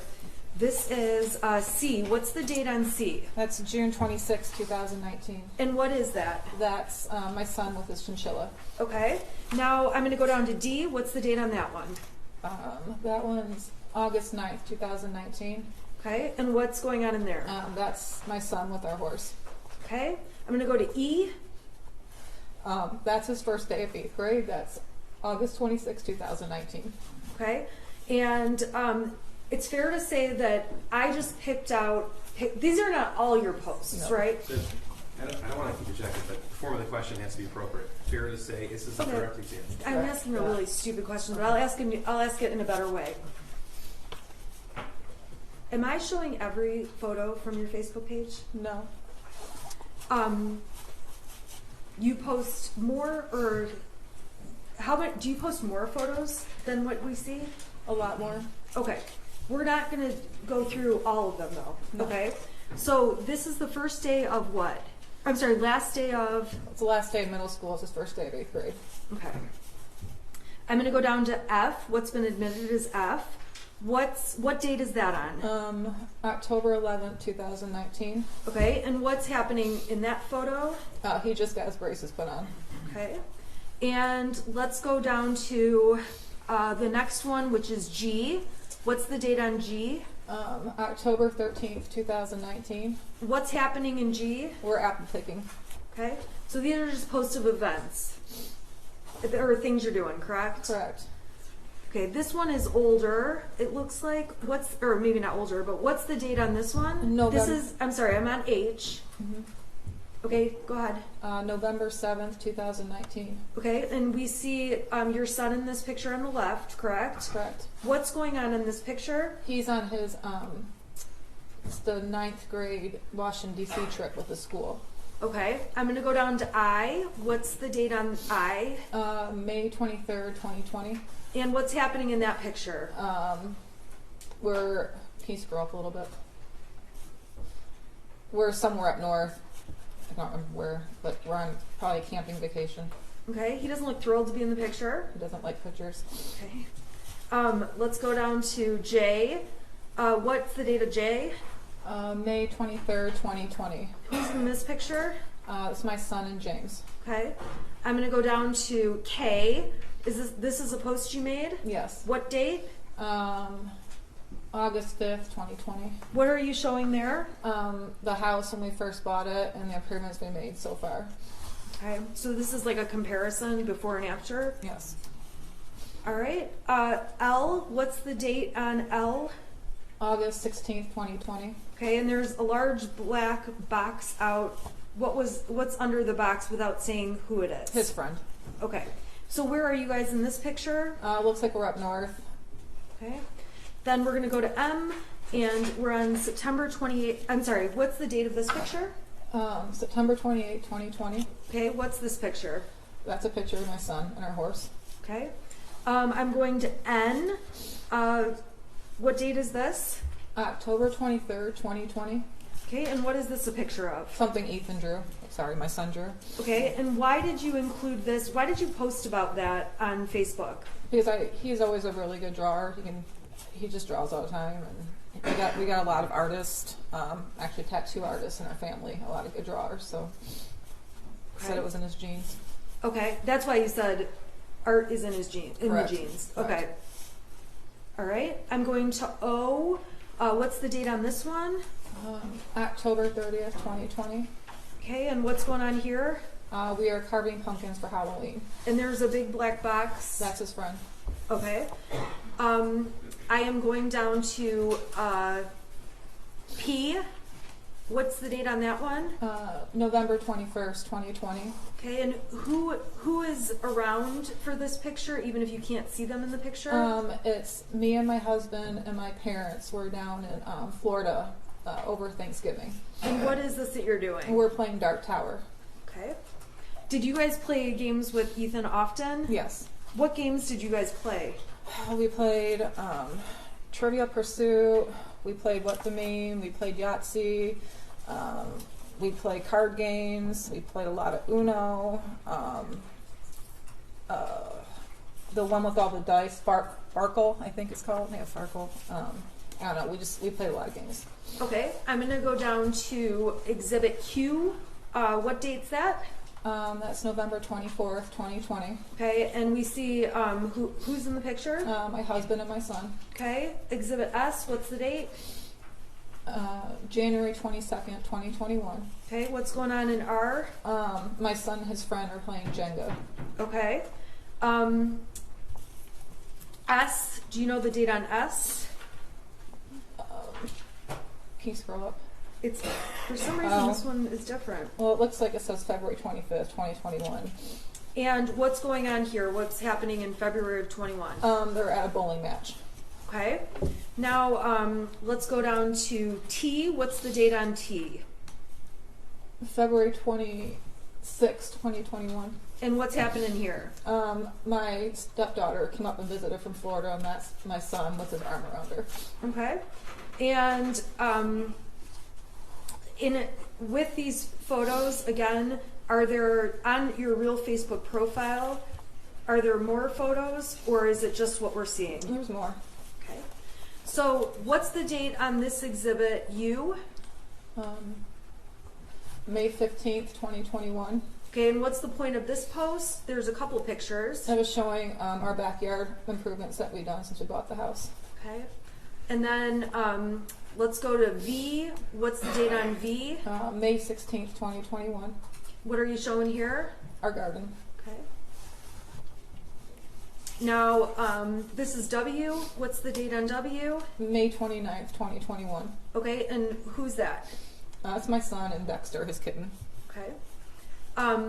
Dexter is mentioned in one of the tapes. Is that correct? Yes. How is Dexter mentioned? When we were at the substation, I asked my son why, and he said, because I just did take care of Dexter for me. So when he said take care of Dexter, He's meaning his kitten. X, what's the date on X? May 29th, 2021. Okay, and what's going on this date? My son and Dexter just hanging out in his bed. Okay, we're gonna go to Y. What's the date on this one? I'm sorry, I'm just going too fast. May 31st, 2021. Okay, who's in this one? My son and his kitten. Okay. Z, what's the date on this one? June 13th, 2021. And where are you guys? We're at Cedar Point. Is this like a family trip? Yes. Did you guys do a lot of family trips? Yes. Okay. A lot of family trips during summer of 2021? Yeah. Okay. We're here in exhibit AA. What's that? Yikes, I bumped it. What's the date on this one? June 26th, 2021. What are you showing here? My garden. Okay. This is exhibit BB. What date? June 27th, 2021. Okay, and what are you doing there? In the pool. Did you guys go in the pool with your son often? Yeah. He'd join us. Okay. And then let's see here. We've got CC. Date? July 4th, 2021. What's going on here? My son and his friend are playing badminton against my parents. Okay. Is this at your house? Yes. DD. Date? July 11th, 2021. Okay, what is this? Me and my son and his friend we found a little spot off the Pollyann Trail, which runs through Oxford, and there was some weird big boy stuff going on, so we kind of walked around and checked it out. Okay. Let's see here. EE. It looks like there's 2 posts on this date. What date is that? That's July 30th, 2021. Okay, and what's happening in these posts? The first one I posted, my son and his friend were both passed out from a lot of hiking we did that day. Okay, what about the next photo from... Those are pictures of the campground that we were at. Okay, and so you took, is it fair to say you had the friend on vacation? Yeah, most of the time. Okay. July 31st, I'm sorry, what's the date on this one? I'm on FF. July 31st, 2021. Okay, what is this? We went to the Sleeping Bear Sand Dunes. Okay, and where it says like plus 29, what does that mean? There's 29 more photos that go along with that. Okay, we're not going to show them all though. Okay. All right, we're going to GG. What's going on here? What's the date? August 21st, 2021. What are you guys doing August 21st, 2021? My son and his friend were putting up a tent in our backyard and doing backyard camping. Okay. What's the next one? You posted this on what date? I posted on August 21st, 2021. Okay, and what's the point of this post? It was a memory from 3 years ago of my son and his friend with our horse, and I was pointing out to my son's friend's mom that they were so small 3 years ago. Okay. What about this one? What's the date on, let's see here, August 25th, 2021. Okay, what's this? That's his first day of school. Okay, what grade? 10th grade. And let's go to JJ. What's this date? August 29th, 2021. Okay, what's going on in this picture? Me and my son were taking a picture for his old football coach. I tagged him in it. This is the only picture he would take with me so he could say hi to his coach, Rope. All right, what about date on this one, which is marked as KK? September 6, 2021. And what's going on there? My son's leash training his kitten. Do cats ever walk on a leash? It wasn't successful. Okay. Next picture, LL. What's the date? September 18th, 2021. Okay, and what are you doing here? We rented a houseboat for the weekend, and my husband and I are walking around the outside on the dock and was sneaking pictures of the boys inside the houseboat playing card games. Why were you sneaking pictures of them? Because they wouldn't let us take any pictures of them. Okay. Typical teenagers. All right, what's that date? September 18th, 2021. Okay, and what were the photos here? I know it was the houseboat weekend. We went to Mackinac City, so I think it was something in Mackinac City. Okay, and then the blacked out box, is that the friend? I think it's the friend's parents. The friend's, okay. Oh no, the friend, but never mind. Never mind. Okay, NN, what's the date on this one? September 21st, 2021. Okay, and what's this? My son and Dexter sleeping. And now we are at September 20, I'm sorry, what's the date on this one? I'm on 00. September 26, 2021. Okay.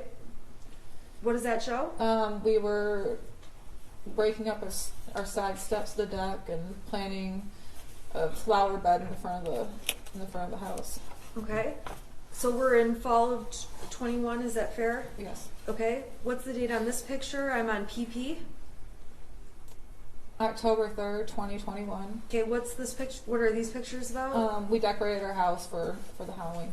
Okay, and then let's go here to QQ. Date. October 9th, 2021. And what's shown in this picture? Our front porch that we redid. Okay, called it a makeover? It was. All right, and then let's go here to RR. What date is that? October 15th, 2021. Okay, and what are you doing there? I was just showing what we've got so far with the paint job, remodeling the living room and dining room, basically. Okay. Next one is SS. What's the date on this one? October 25th, 2021. Okay, what is this? This was a text I sent to my son.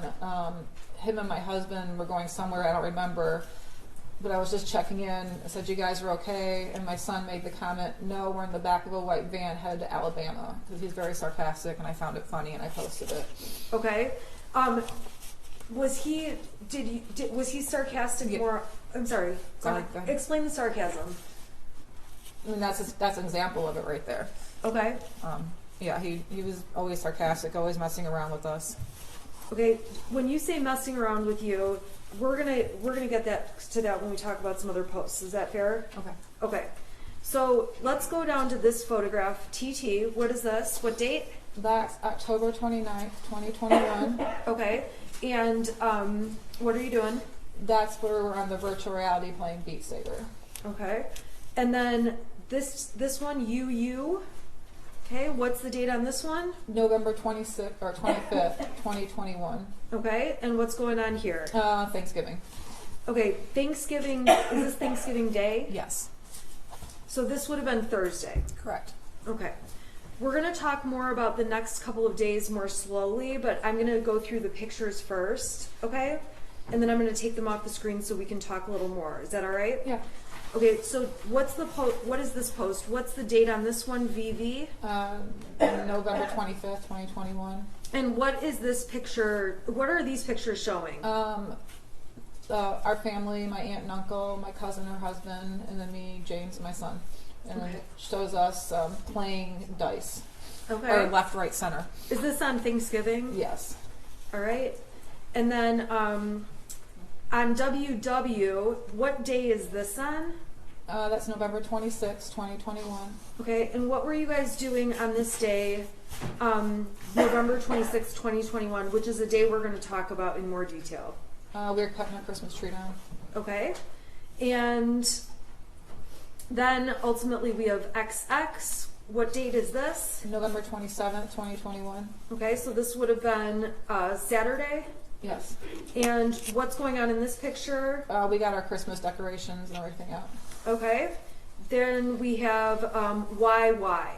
What day is this from? November 26, 2021. Okay, and what's happening in this picture? My son and my husband are laughing at me because I dragged them around the whole tree farm to pick the tree. So they were finally happy it was over.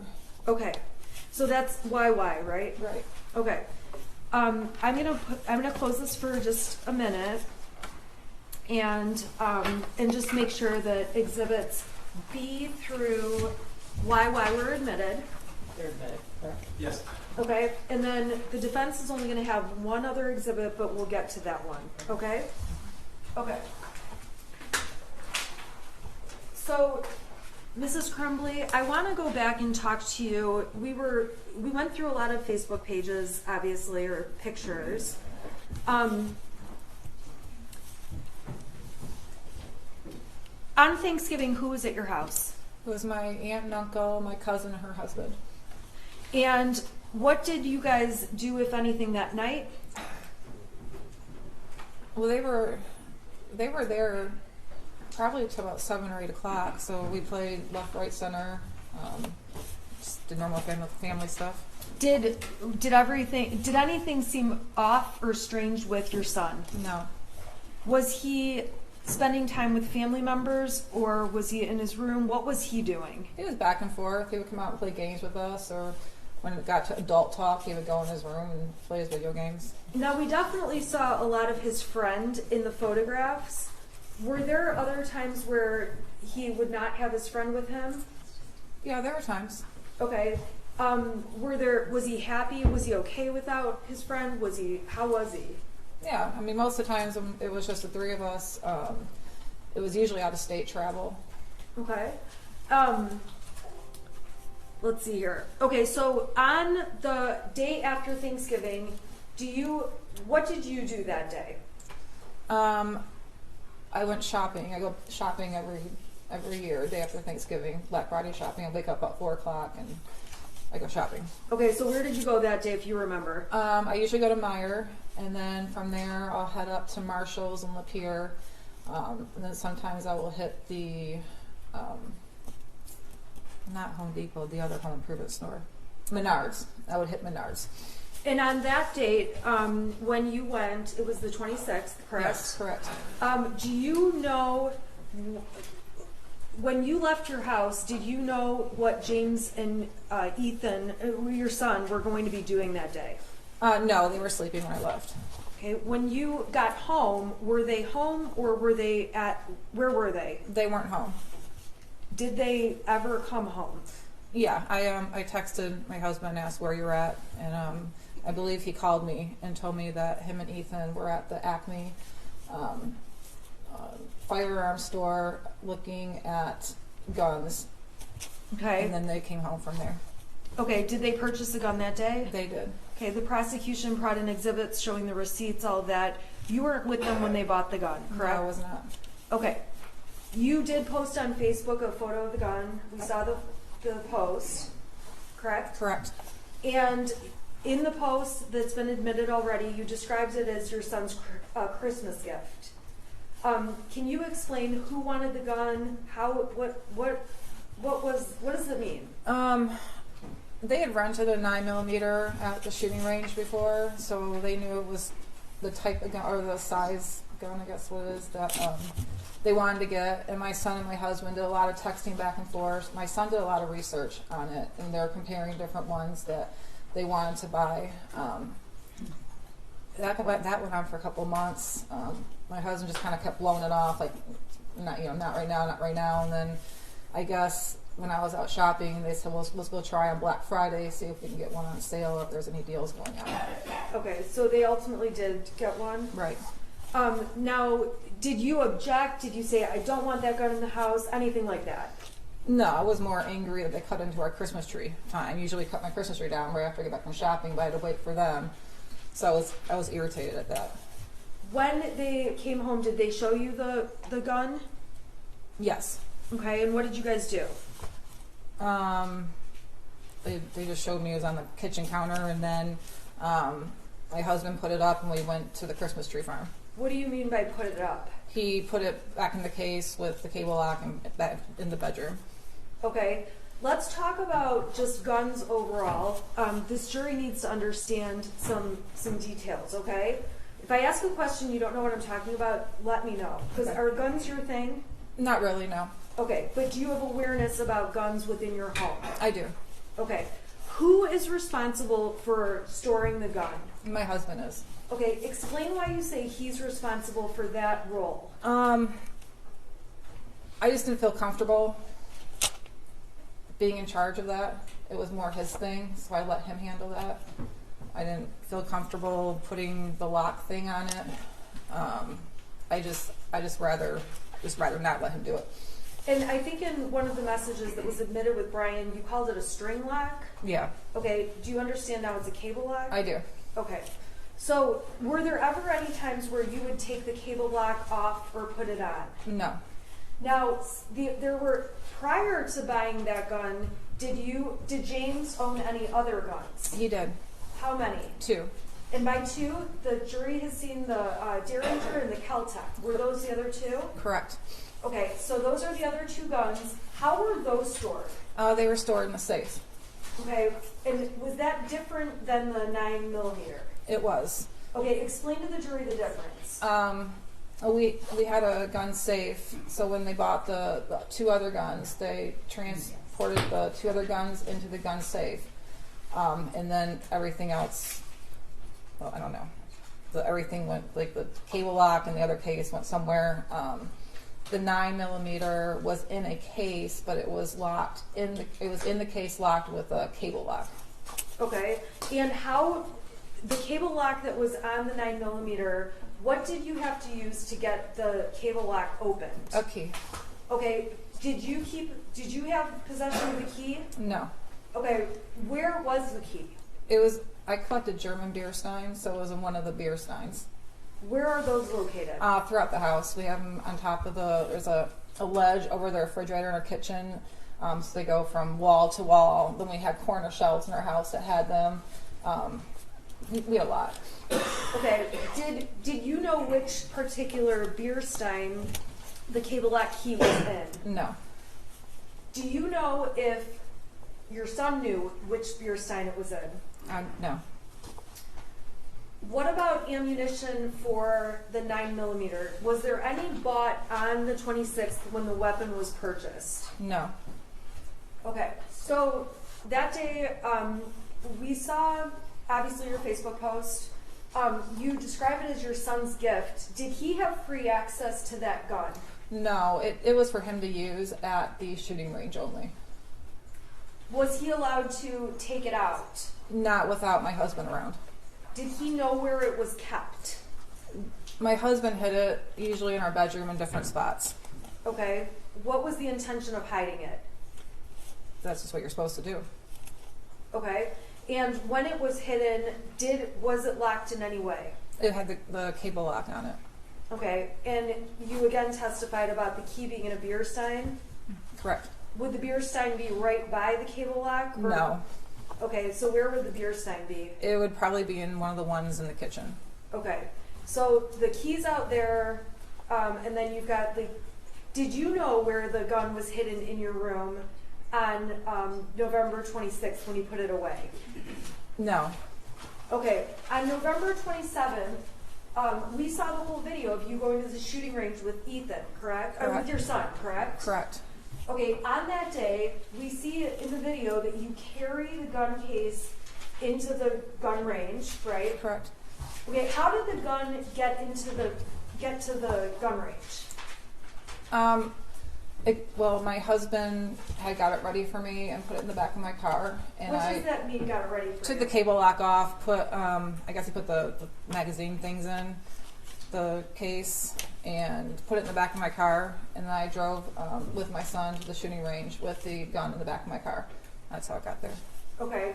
Did you see him or watch him take the cable lock off that day? No. Why not? I think I was just doing something else. I didn't pay attention. Okay, so when you got to the gun range, we saw in the video you carried it to the counter. Is that accurate? Yeah. Okay, the jury's seen all this, 5 bullets, and then you guys go shooting, correct? Correct. Okay, we obviously see you and your son. That shows the whole experience while you're there. Correct. Okay. So while you're there, how interested were you in shooting that weapon? I shot it a couple times. I don't know, shooting's kind of boring. I'm more like skeet shooting, where actually something's going on. So I shot it a couple times, and he did the rest. Okay. And did you end up posting something about it being a Mother's-Son Day? I did. How did you feel about that day? It was a fun day. He asked me if I wanted to go to the shooting range with him, and he's never asked me to go before. My husband was doing DoorDash, and I felt good about it. How many times had you been to the shooting range before that day? Once. And when you went the one other time, who else was present? My husband. So this was the first day you're the only adult going? Correct. Okay, so after we see obviously in the video you carry the gun in the case out. Did it have the cable lock on at that point? No. Okay, so what did you do from there? This is when we're leaving. Yeah. I put the gun in the back of my vehicle and drove. Explain where in the back of your vehicle. So in the back of the SUV, it has a little thing that opens up where the spare tire is. I put it under there. Okay, and then where did you go? I went home. And did you take the gun in the house? No, I took the bullets in the house and hid them, and my husband took the gun in the house when he got home from work. Okay, so was there a period of time that the gun was not in the home but in your car? Yeah, probably for a couple hours. Okay, why is that? I just don't feel comfortable with it. I don't. That's his thing. Okay, so on that Saturday, it was left in the vehicle, and your vehicle was locked. Correct. Do you know if the gun was brought into the house and put away? Yes. Okay, how do you know that? My husband told me. Okay. Yep. Did you watch him do anything in terms of putting it away, or if you didn't, just let me know. No, I didn't. Okay. The next day is Sunday, correct? Correct. And on that day, was there any? Do you recall any issues with the weapon? Any issues with the gun? No. Okay. Now, when the next day is Monday, is that right? Correct. Okay. What did you do on Monday? I went to work. Okay. And on Monday, we heard the voicemail you got. Is that accurate? Yes. Describe for the jury overall what happened or what you were dealing with that day. I received a voicemail on my phone while I was at work. It was Pam Fine, one of the school counselors, calling to let me know that my son was looking at bullets in class. She let me know that they had a meeting with my son and that he said what he was doing was wrong, admitted responsibility. They gave him an example about teachers, even they brew beer at home, shouldn't be looking it up in school, and it was kind of upbeat. And then she ended up with, he understood. He went back to class. Just want to let you know. If you have any questions, please give us a call. Have a good holiday. Okay. And on that date, did you call Miss Fine back? No, I did not. What was your reaction to getting that message? It was pretty black and white. She said what happened. They seemed like they solved the problem, and I didn't have any questions. Okay. So on that date, did you end up saying anything to James about it? I believe I did. Did you say anything to your son about it? I did. What did you? And I think we saw text messages. You said, next time, don't get caught. Yeah, I said seriously looking up bullets in school, and then he went through a long couple of texts about teachers looking at his stuff, and he was worried about he was going to get in trouble. And then I said, next time, don't get caught. What did you mean by that? So there's an ongoing thing in our house. Someone always asked me the trouble I would get in high school because I was a little bit of a troublemaker, because I always got caught. Like all my friends could be doing the same thing and I'd be the one to get caught. So I was kind of referencing to that. Okay. So you said that, and did you feel you had to discipline him or do anything beyond talk to him about it? No, we talked. I listened to the voicemail, and that was that. Okay. Now, I'm going to go back for a couple minutes to talk to you about some exhibits the prosecution introduced from earlier in the year, okay? So I'm going to start with what's been admitted as exhibits 155 through 160, okay? I'm gonna pop them up on the screen and we're gonna just talk about each one briefly. So I'm gonna go to 155.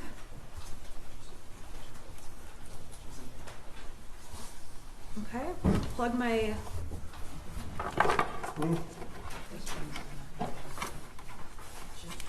I'm sorry, it's not, I have to plug it in. Okay, so I'm gonna start with 155, okay? This was already admitted, so we're not gonna belabor this, okay? Well, no, she doesn't have a picture of it. Oh, I'm sorry. Well, it's not necessarily your fault. This one isn't coming in. Oh. There it is. Okay, so we've already talked about this with other witnesses, so I'm gonna go a little bit faster. If you need me to slow down, let me know. Okay. Okay? This is Miss DeRiker's email with her and Sean Hopkins. She's telling him, when you get a chance, can you call your son down and see how he's doing? He's failing my class, tries to sleep all the time in class. Sean responds, I'll catch him by the end of the day, thanks, just a little worried.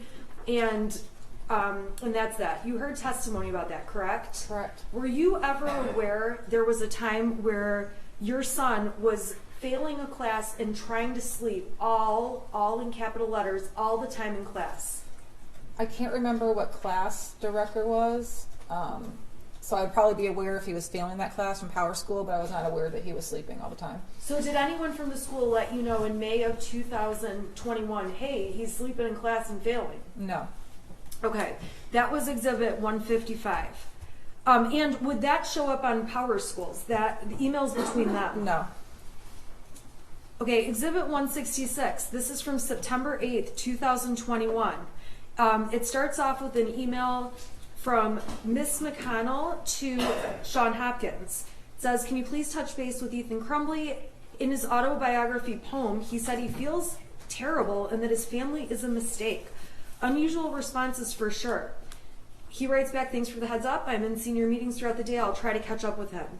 Were you aware this was ever a discussion or an issue? No. Were you aware that Mr. Hopkins ever talked to or tried to talk to your son? No. Did anyone ever call you to make you aware of any of this? No. If you heard this, how would you react, or what would your reaction be? I'd be definitely concerned why he feels like his family's a mistake and he feels terrible. So that would be a concern to me. Okay. So this is something you were unaware of. Correct. And in fact, when did you find out these emails existed? When we started getting discovery. Okay, so in this case. Correct. All right, so I want to go to 157. This is on November 10th of 2021. This is Miss McConnell sends Sean a message. Ethan Crumbley is having a rough time right now. We may need to speak with you. Sean writes back, I'm sorry I was in a meeting through the end of the day. I'll catch up with him. Were you ever made aware that there was some issue on November 10th where your son was having a rough time? No. Did anyone from the school ever let you know? No. Did you ever see anything like this prior to us getting materials in this case? No. If you heard your son was having a rough time, what would you do to follow up? I would talk to my son, find out what's going on. Okay. And I am going to minimize these for 1 second. I want to go back to some other dates that were discussed and exhibits were admitted. And I'm going to go back to March 20th. I'm sorry. We'll go in order. So March 16th of 2021, the prosecution has admitted exhibits 85, 86, 85 through 94, and let's see here. 85 shows you guys are making plans, and you say, I'm going to get drunk and ride my horse. Can you explain to the jury what you meant by that? And I'll get it up on the screen. I was going to have some drinks and ride my horse. It was St. Patrick's Day. I'm sorry, that's on the 17th, Correct. right? Okay, the 16th though, Oh, I'm sorry, you're right. Okay, so explain that again. So let me get it up on the screen because I'm messing up. Okay, 85. Okay, so 85, I'm sorry, you're right. So on page 85, 432 is the page number. You write, I'm going to get drunk and ride my horse. What was your plan that night? I was gonna have a couple drinks and go for a trail ride with my horse. Okay, did you do that night? Yes. And on people's proposed exhibit 86, or their admitted exhibit, this was a text thread between you and your son.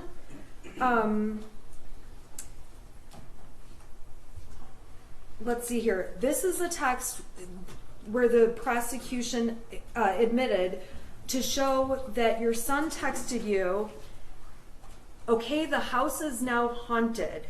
What time was that text at? It says 6:03. Okay. I don't know if it says -4. I don't know what that means. Okay. And then the next text, some weird shit just happens and now I'm scared. Next one, I got some videos and a picture of the demon is throwing bowls.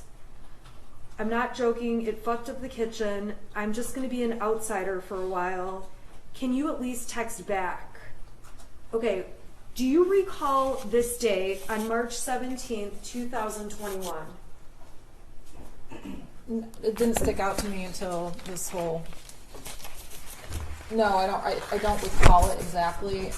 I just remember it ever since we got discovery on this case. Okay, so on March 17th, there was a point when did you ever see these texts?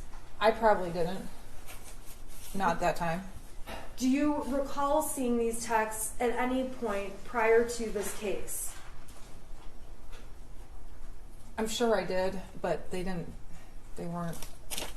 No, I don't know. I mean, I'm sure I saw them, but they just didn't stick out to me until this case. Why didn't they stick out to you? Because it wasn't anything that was anything serious. It was Ethan just messing around. You got to explain to the jury, how did Ethan mess around? So he's been convinced our house has been haunted since 2015. It was built in 1920. Around that time frame, him and his friend would go down to the basement and play a Ouija board. So they thought we had a house ghost. So it was around that time when he would mess with us that things were going on in the house. Silverware was flying across the room. Doors were slamming. He actually took a video of the door and showed me when I got home. And you can clearly see where he's standing back with his phone, looking at the door that's open. You can see him walk up the door, and you can kind of see him slam it, and him trying to say, "See, our house is haunted." So it was that kind of stuff that he did. Okay, and did that continue on into 2021 when you'd get messages like this? Only a couple of times, and I think he just got over it. Like it wasn't. He got bored with messing around with the ghost. So. Did you mess around with him? Yes. Okay, what did you do to him? When they were downstairs in the basement playing Ouija board one night, I went and flipped the circuit breaker off in the house, and he thought it was the ghost they conjured up on the Ouija board. Did James ever mess around with you or with Ethan? Yeah, a little bit. Give us an example of what he did. He said a lamp fell off a ledge in the basement, and so he named the ghost Victoria. So he was convinced there was another house ghost. So just kind of like an ongoing, like our house ghost, we called it. My son named it Boris Johnson. My husband named it Victoria. It was just like a little phase. Was there ever a time where James pretended he got electrocuted? Yes. What did he do?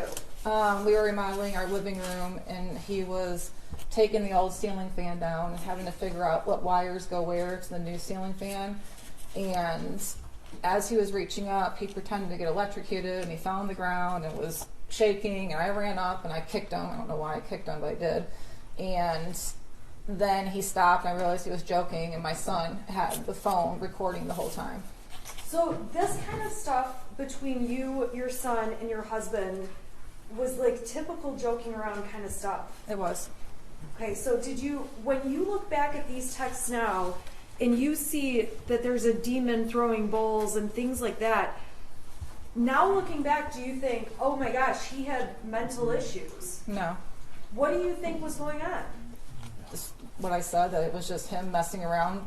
He only did it when we weren't at home, and it was for a short period of time, and then he got bored. Okay. So on that date, the prosecution admitted all kinds of stuff to show you were with your horse, and James was with your horse, correct? Correct. And you guys were with your horse? Correct. How long would you have been out there? What was a typical trip to the barn? Usually about 3 hours. It takes about a half hour to get the horses tacked up and ready. We usually rode for about an hour, and then anywhere from a half hour to 45 minutes to cool them down. And with respect to the horses, did you and James go out there? Did you go every day? No. How did that work? Who went? How did you guys pick? Whoever felt like going or had the most availability. Sometimes I'd work late, past 6 o'clock at night. I couldn't go. There's nights that my son had to go to bowling that had to take him. It just, whatever happened that day, we just say, I'm going, or you're going, or it just was a day-by-day thing. Okay, so I'm going to skip ahead. This has been admitted as Exhibit 84. This goes to March 8th and 9th. Okay, do you remember talking about those dates? I think so, yeah. Okay, now on those dates, the prosecution admitted Exhibit 84, which is up on the screen. These are texts between James and you, and it looks like you're saying you're going to have to skip the barn tonight. Do you recall that? Yes. Okay. And then you ask, is Ethan going to bowling? Correct. James says IDK. What does that mean? I don't know. All right. And you ask him about that. Okay, and I want you to describe, what are you doing in these text messages up on the screen here, these 4 in a row? Can you go back to the green one? Yeah. Okay. Here, I'm sorry. That's fine. I got it now. I was just texting him, asking him if he was home from school yet. Okay. And if he had his phone on him. So you're texting... I think, looking at this, we must have gotten into an argument about his grades and took his phone away the night before, which is why I was asking if he had his phone on him. Is it common for you to text repeatedly about someone? Are you home? Where are you? Yes. Okay, so in your messages, is it fair to say we're going to see that a lot from you? Yes. Okay. Your husband wrote back, he does not get home till 3:16. Did you know what time Ethan got home every day? I knew it was after 3, like shortly after. I wasn't sure to the minute.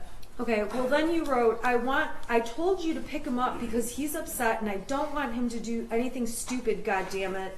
What did you mean by that? I don't know, just if he walked home, I was worried if he was upset, he would just walk to Little Caesars or Frosty Boy and not let us know, and then I'd worry, or he'd take the route through, there's some kind of woodsy area to get to the trail to our house, and there's some homeless people that live back in there.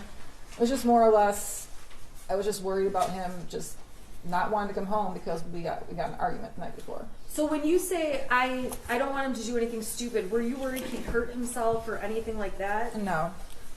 And James responds, dude, chill, he is fine, and I am trying to fucking work. Your next question, does he have his phone? Is that right? Correct. Okay. And then he says he won't answer while he's walking. The exhibit speaks for itself. And then you start up with, I'm seriously freaking out. Is he home yet?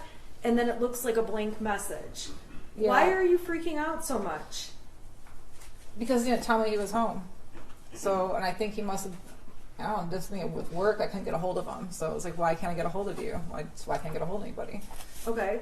Did this concern you ultimately that something happened that day, or did this get resolved? I think he just got home and that was it. Okay. Now, the next day, which would have been the 9th, you and James, we can agree, went to the barn together that day, correct? Correct. The prosecution provided a picture, GPS exhibits, phone data exhibits, correct? Correct. All right. On that day, we agree you guys are at the barn together. Correct. Okay. I'm going to go to the prosecutor's exhibit 82 that was admitted. Okay. And you send him a message to Ethan that says, where are you? Or Ethan sends you a message that says, I'm sorry. You send a message to Ethan saying, "Where are you?" at 3:17 and 32 seconds, UTC -5, correct? Correct. All right, so then Ethan sends you all these texts. Can you get home now? I think that someone's in the house. Someone walked into the bathroom and flushed the toilet, left the light on. I thought it was you, but I came out, no one was home. There is no one in the house though. Dude, my door just slammed. Maybe it's just my paranoia. But when are you going to get home? Okay, what was going on that day?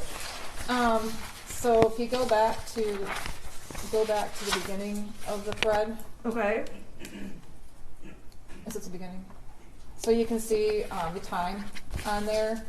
That was the time I'd be driving home from the barn. And when I got home, he was asking me why I didn't answer the text, and he said the weird stuff was going on in the house again, and that was that. Okay, when you walked in, do you recall discussing these messages with him? It was mainly, I've been trying to text you, why don't you answer? And I told He him, said that or you said that? he said that. Okay. And I told him I was driving home, I wasn't looking at my phone. So why weren't you looking at your phone, or what's going on with your, did you have a signal? Do you not have a signal? What's happening? I could have had a signal, I don't know. I probably just had my phone in the front seat of the passenger side and didn't look at it. Okay. When you're out at the barn, do you get every text that people send you? No. What's your signal like out there? I have Metro PCS, so it's not as good as somebody had AT&T and Verizon, but there's very limited spots at any barn I've been at where there's any type of signal. Usually you have to find the one spot you'll see everybody standing at talking on the phone, but it's not all over the barn. What about on the roads to the barn? So that barn we were at, it was between Oxford and Groveland area. So all those roads, once I pass the market, there's no signal until I got to a fire station. Then I have a signal, and then once I pass the fire station, I wouldn't have a signal. When I hit a grocery store, I'd have a signal. Once I got past the grocery store, all the way to the barn, I had no signal. Looking back on these texts now from March 9th, okay, seeing him say, "There's someone in the house, I think. Someone walked in the bathroom and flushed the toilet, left the light on." Do you think he was having mental issues that day? No. What do you think, what is your conclusion about these messages at this time? He was just messing with us. Okay. Is this the kind of messing you previously talked about? Yes. All right. I want to go to March 20th. This is People's Exhibits 96 through 100. They established on this date you're out at the barn. This is you, yes? Yes. Okay. And another picture of you. Yep. And we've got data showing that you were out there, correct? And there's a text message exchange that was admitted as People's 96. I'm going to put that up on the screen for you, okay? Okay. So in People's 96, this is between you and your son, correct? Correct. He says, "Can you at least text back?" You're asking, "Where's your dad? Text me when you're done yet?" And he starts up with, I finished picking up the room. I cleaned until clothes started flying off the shelf.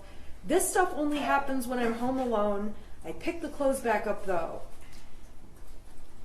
That's at, it looks like 2:34, and we may be off by an hour or so because it's that UTC. This one's -4. Your next text is, "Jumping in shower, text your dad if I don't respond." And your text, no matter what the time zone is 6 hours later. Do you recall getting these texts? It's 2 days. Messages? It's 2 days and 6 hours later. Oh, I'm sorry, you're right. 2 days and 6 hours. So do you recall, though, getting these couple on the 20th about, "I finished picking up the room, I cleaned until clothes started falling off the shelf"? Do you recall that? Only when we got discovery. Okay. Now, looking back on these days, are you thinking, "Oh my God, he thought things were happening that were crazy"? No. Do you think anything of it now? No. What do you think is happening in those messages? I just think he was messing with us. Okay, so those are 3 times where you guys are at the ranch and he's messing with you. Is that a fair statement? Yes. And at that time, that was months and months before November. It was in March, is that correct? Yeah. Okay, so beyond March, was there other times where he was saying these goofy texts and messing around? No, I don't think so. So there's two more dates I need to ask you about. I'm going to go to April 4th, which was a Sunday, and that is going to be exhibit that was admitted 101, okay? So exhibit 101 are text messages, and these are between, who are these between? Those were between my son and his friend. Okay, now prior to this case, did you ever see any of these messages? I did not. Were you aware any of them existed? I was not. Okay, so this is from April 4th, and your son's saying, he's the one sending messages that say, I hear people talking to me and someone in the distance. I actually asked my dad to take me to the doctor yesterday, but he gave me some pills and told me to suck it up. Like, it's at the point I'm asking to go to the doctor. Was there ever a time where he asked to go to the doctor around this time? I don't think so, no. Then he says, my mom laughed when I told her. Was there ever a time where he's asking for help and you're laughing? No. He writes to his friend, and this is just later that night, but I'm having bad insomnia and paranoia, and I need help. I was thinking of calling 911 so I could go to the hospital, but then my parents would be really pissed. Okay, so this is all one long conversation, is that right? Correct. He says, I'm going to ask my parents to go to the doctors tomorrow or Tuesday again, but this time I'm going to tell them about the voices. This text message or instant message thread, were you even aware of this? No. Do you remember any time where he came and talked to you and said anything about hearing voices? No. Do you recall there ever being a time where he asked you to go to a doctor or to get help and you said no? No. Or laughed at him? No. So when you see these texts with his friend, do you have any idea, and if you don't, that's fine, do you have any idea what he's doing with his friend? I don't have any idea. Okay. Do you know if him and his friend messed around with each other like you and your husband do with him? Speculation, Judge. I'm sorry. She'd have to have personal knowledge. When you were testifying earlier, you mentioned that your son and his friend would play within a Ouija board. Is that right? Right. When did that happen in relation to 2021? I know he got the Ouija board for Christmas of 2020. So for a few months after that, they were really into playing it, and then they got bored with it. It's probably sitting on our shelf getting dust. Okay. On April 29th, I'm going to turn your attention to that day. Do you recall texting his friend's mother? And I'm going to put up exhibit 104 on the screen. Okay, do these texts look familiar to you? They do. Okay, who are these between? These are between me and his friend's mom. Okay, and you start off with my son is in bowling tonight. I just want to let you know, not sure if he needs a partner. Why are you texting that? I don't know why he wasn't bowling tonight, off the top of my head, but they had partners on certain nights of the week, and so him and his friend were always partners, so I was letting her know that he wasn't going to be there. Okay, and this is on one date, April 29th. Did you talk to her on other dates, or is this like the only time you talked to her? We've talked back and forth quite a bit. Okay. Now, on this date, you say he's been acting kind of depressed. I don't know what's going on. I'm not sure if there's something bothering him at school, but he doesn't really feel good. I can't get anything out of him. Friend's mom mentions he stayed home from school today, too. The only time they're happy is when they're together. Talking about grades. You mentioned, this is all new to me. I'm not used to my son being moody. He's usually pretty happy and will talk about anything. I do know he's been stressed about school and his grades. We called the school, but she wasn't in social do it tomorrow. I think his grades have a lot to do with it. I just got to a point where he's got so far behind and we were out of town. He's having difficulties making it up. Where were you guys out of town? In Florida, my mother-in-law had passed away, so we were gone for a couple of weeks in the middle of April, taking care of funeral arrangements and everything. And at this time, when you describe your son as being moody or depressed, did you think it was anything that warranted getting medical attention? No, he was just being quieter. He's a quiet kid. He was just being quieter than normal. And I'd ask him if everything okay. He'd say fine, but I could just tell he was a little sad. And I thought maybe I didn't see his friend in a couple of weeks, so I don't know if maybe they got into a fight and they weren't talking. So I was asking her if there was anything going on with his friend, which might have caused my son to be quieter than normal, but I think he was just really stressed out because those 2 weeks that we were in Florida, he got pretty far behind on his grades. Okay, so then it goes on and you end up saying, yeah, me too, I'm glad they're getting along, and it wasn't an issue with those two as to why he was being depressed. The online school is horrible. I've given up too. I told him just to do his best, don't worry about it, next year's a new year.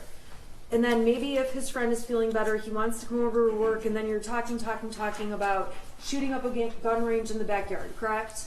Yeah, targets. Okay, so did this issue of him feeling depressed or acting moody, this one period of time, did that go on or did that discontinue? It discontinued. I mean, it was a little phase, and he seemed to be fine. Him and his friends started coming over more. I think it was more or less his friend wasn't coming over as much, and he just seemed quieter than normal. And you guys were out of you had just been out of town for right. Yeah, and he just lost his grandmother, so that was sad too. Okay. All right, and then there was one other conversation that you had with his friend's mother that the prosecution introduced as Exhibit 105. I'm going to put that up, okay? So this is actually from, let's see here, starts off on, I'm going to go to Halloween, so 10/31 of 21. You say to her, James filled me in on his friend last night. I'm so sorry you guys are having to make such a hard decision. Please let me know if you need anything. What was that about?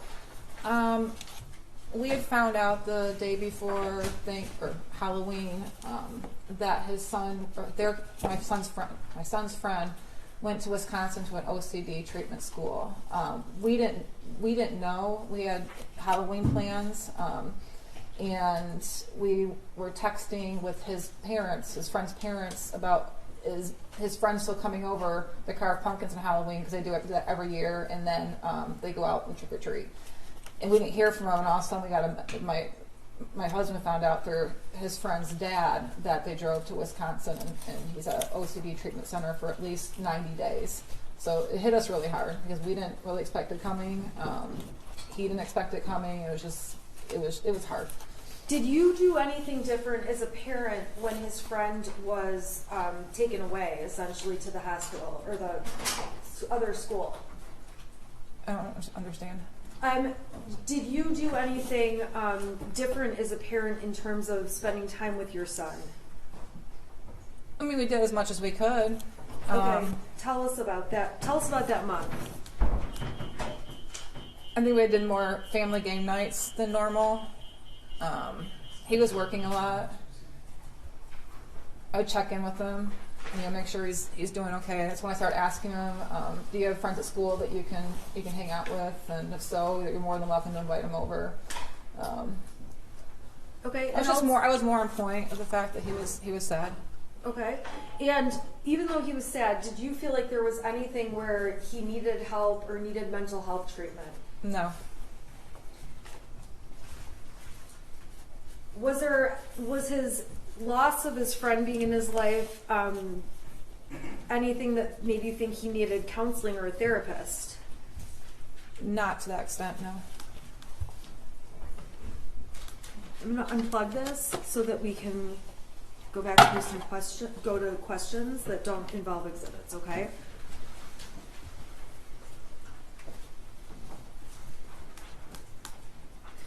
Okay.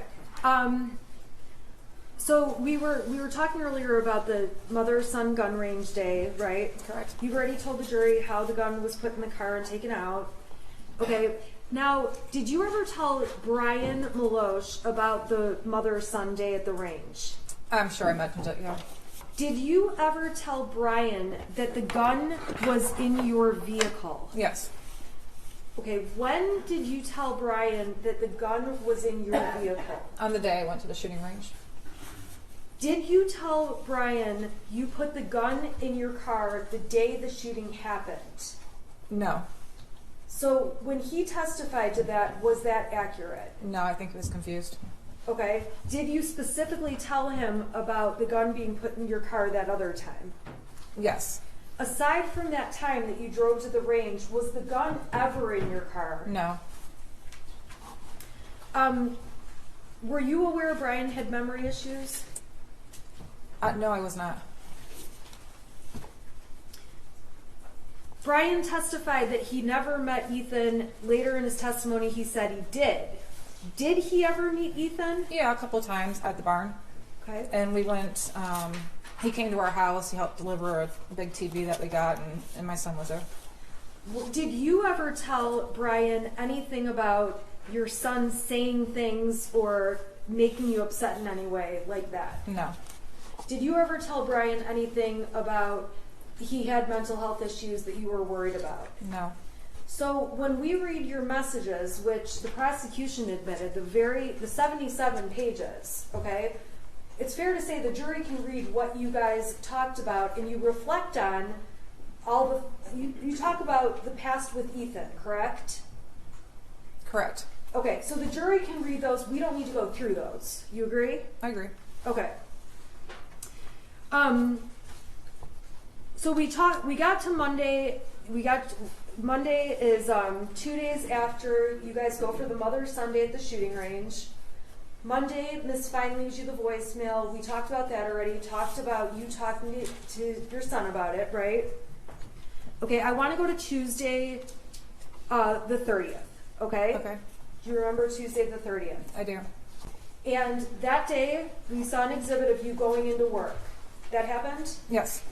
And we heard lots of testimony already about you getting a call from Sean Hopkins. Correct. He left me a voicemail and I called him back.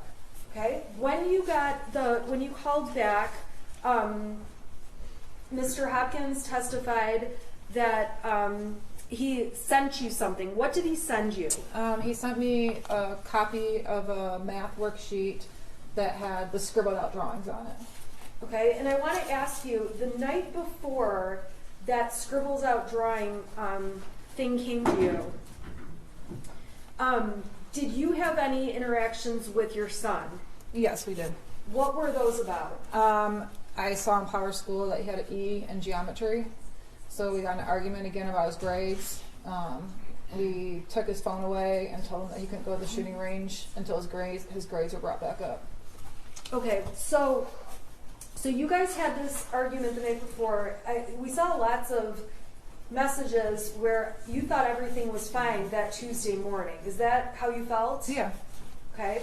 So when you got that math paper texted to you, do you recall saying anything to Ethan on the phone, on speaker? Yeah, I asked him why he did that.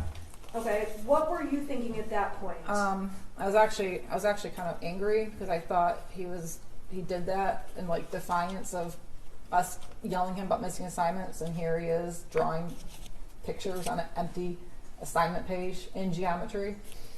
So you felt like it was specifically him sending you a message about the night before? Yeah. Is it fair to say you took it personally? Yeah, I did. Okay, so what did you do? I had asked Mr. Hopkins if he had the original, and then he sent it to my email, which then I opened up and looked at it, and it's like, okay. What did you think when you saw that? I was a little concerned. I was pretty concerned. He had asked for a parent to come to the school to meet with them, and at this time I tried calling my husband to see if he could go because he was out in the area working, and I couldn't get a hold of him, so I decided to go to the school. on the way to the school, he finally called me back and he met me at the school, so we went together. Okay, and when you went into the school, what did you think was happening? I thought he was gonna get in trouble for what he drew on his assignment. I thought I was gonna get like suspended. I was expecting like a disciplinary meeting. Okay, how did you feel about what you saw on that paper? I felt concerned after seeing that. Okay, and so we saw that you sent pictures of the math papers to Kira, to Andy, to Brian. It's fair to say you sent them around to people. I did. Okay, and to all those people, we've already seen all the exhibits. You expressed that concern. Correct. Okay, so what happens when you get to the school with you and James arrived separately? I think the detective testified that he was wrong at first, thinking you went together, but you guys were separate. Got there at the same time. Correct. Went in. What was it like walking into the meeting with Mr. Hopkins and Mr. Ejak? Who was there? So when we first got there, Mr. Hopkins met us out in front of where the administration is and walked us back to his counseling office.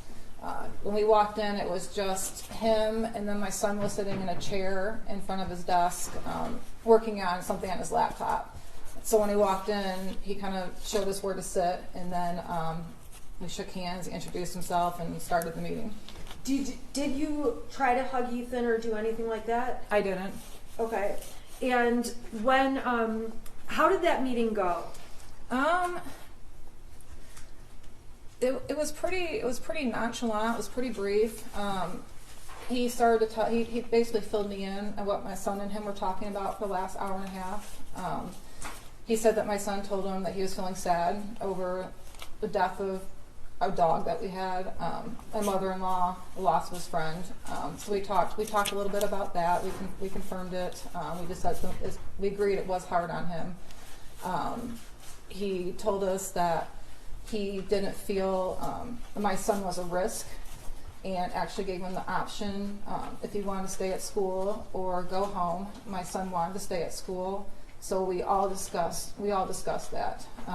Did you feel like you were taking the position of I am leaving him at school whether he can be here or not? No, absolutely not.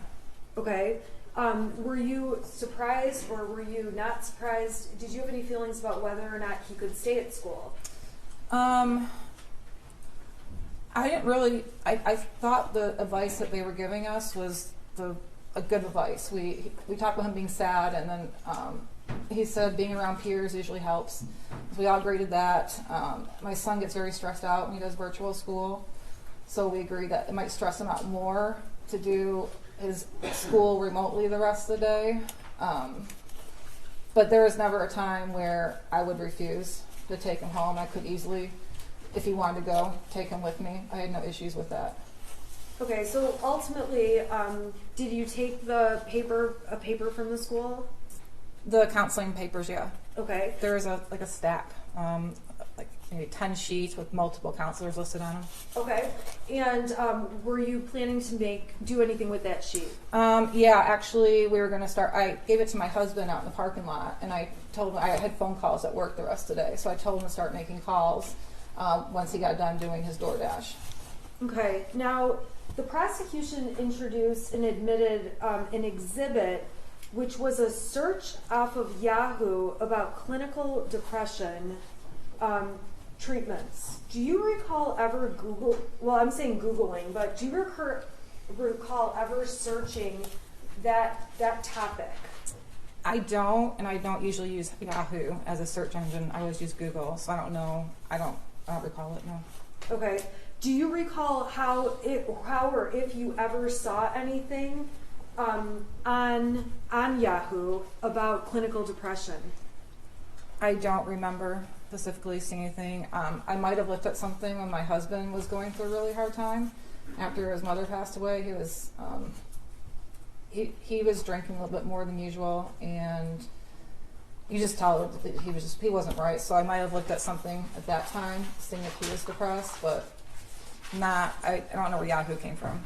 You don't know how the Yahoo came to No. be? Okay. When you're on Facebook and Instagram and all those things, do you ever hit the clickbait stuff? Sometimes on accident. Sometimes I do on purpose. Okay, so that search on Yahoo, you don't remember ever putting that in the search bar? No. Okay. But you are saying it's possible you looked at it. Is that? It's possible. Okay. All right.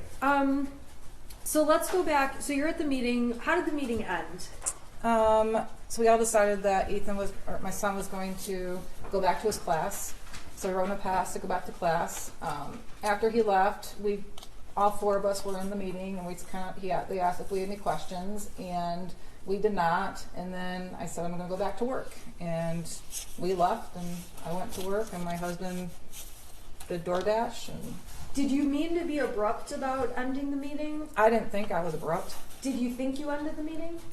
I think it just automatically ended when they asked if we had any questions, and I said no. Okay. So when there was testimony about that, I'm sorry, strike that. Let me ask Ms. Smith, I don't want to interrupt you. I'm looking for a natural break. We could do it now. Well, does jury need a break? Yeah, that's fine. I just want to be considerate of. No, we can go anytime. That's fine. Okay, I don't want to interrupt you. You're fine. That's fine. So, can you take a break until about 5 after 3? Second? All rise for the jury.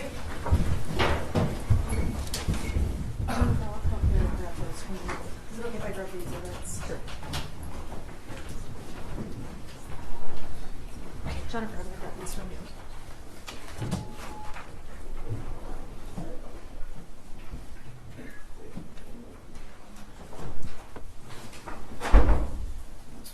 Need to be seated. I don't usually like to interrupt people's direct, but I know you have quite a bit more, and they've been at since 12:30. So we're going to take about a 10-minute break to 5 after 3. Okay. Judge, based upon the testimony, I need to pull some exhibits, so it'll be longer than 10 minutes. I'd like to get right into cross after direct. So, we'll do that right now, but it'll be longer than 10 minutes. Okay. If that's okay, we're going to need some time, I think. Okay, well, you've had quite a bit of direct left, I think. I You've have had quite a bit for your son. I don't know how to. I've gotten through 3/4 of it, so Okay. I'd say I have a quarter of it left. Okay. And a lot of it is probably going to go pretty fast because the exhibits speak for themselves, and they've already admitted videos of all of it. So, Okay. All right. You can take them down, and can you guys let me know then? I don't like to let them sit very long. If you let me know, Sure. I mean, you're not talking about half an hour or an hour, right? Not an hour, no, but We're trying to avoid standing up and saying we need a time and having to take another break. But No, I get it. We'll go as fast as we can. There's a lot of things she testified about. I think that Mr. Keese wants to. right. Well, I just Your Honor, I moved fast with their exhibits. I it's kept good, going. it's I good. didn't take breaks in It's between. Good. It's good. I'm more concerned about the jury sitting than anything. Sure. Okay. Yeah. Sure, thank you. All right.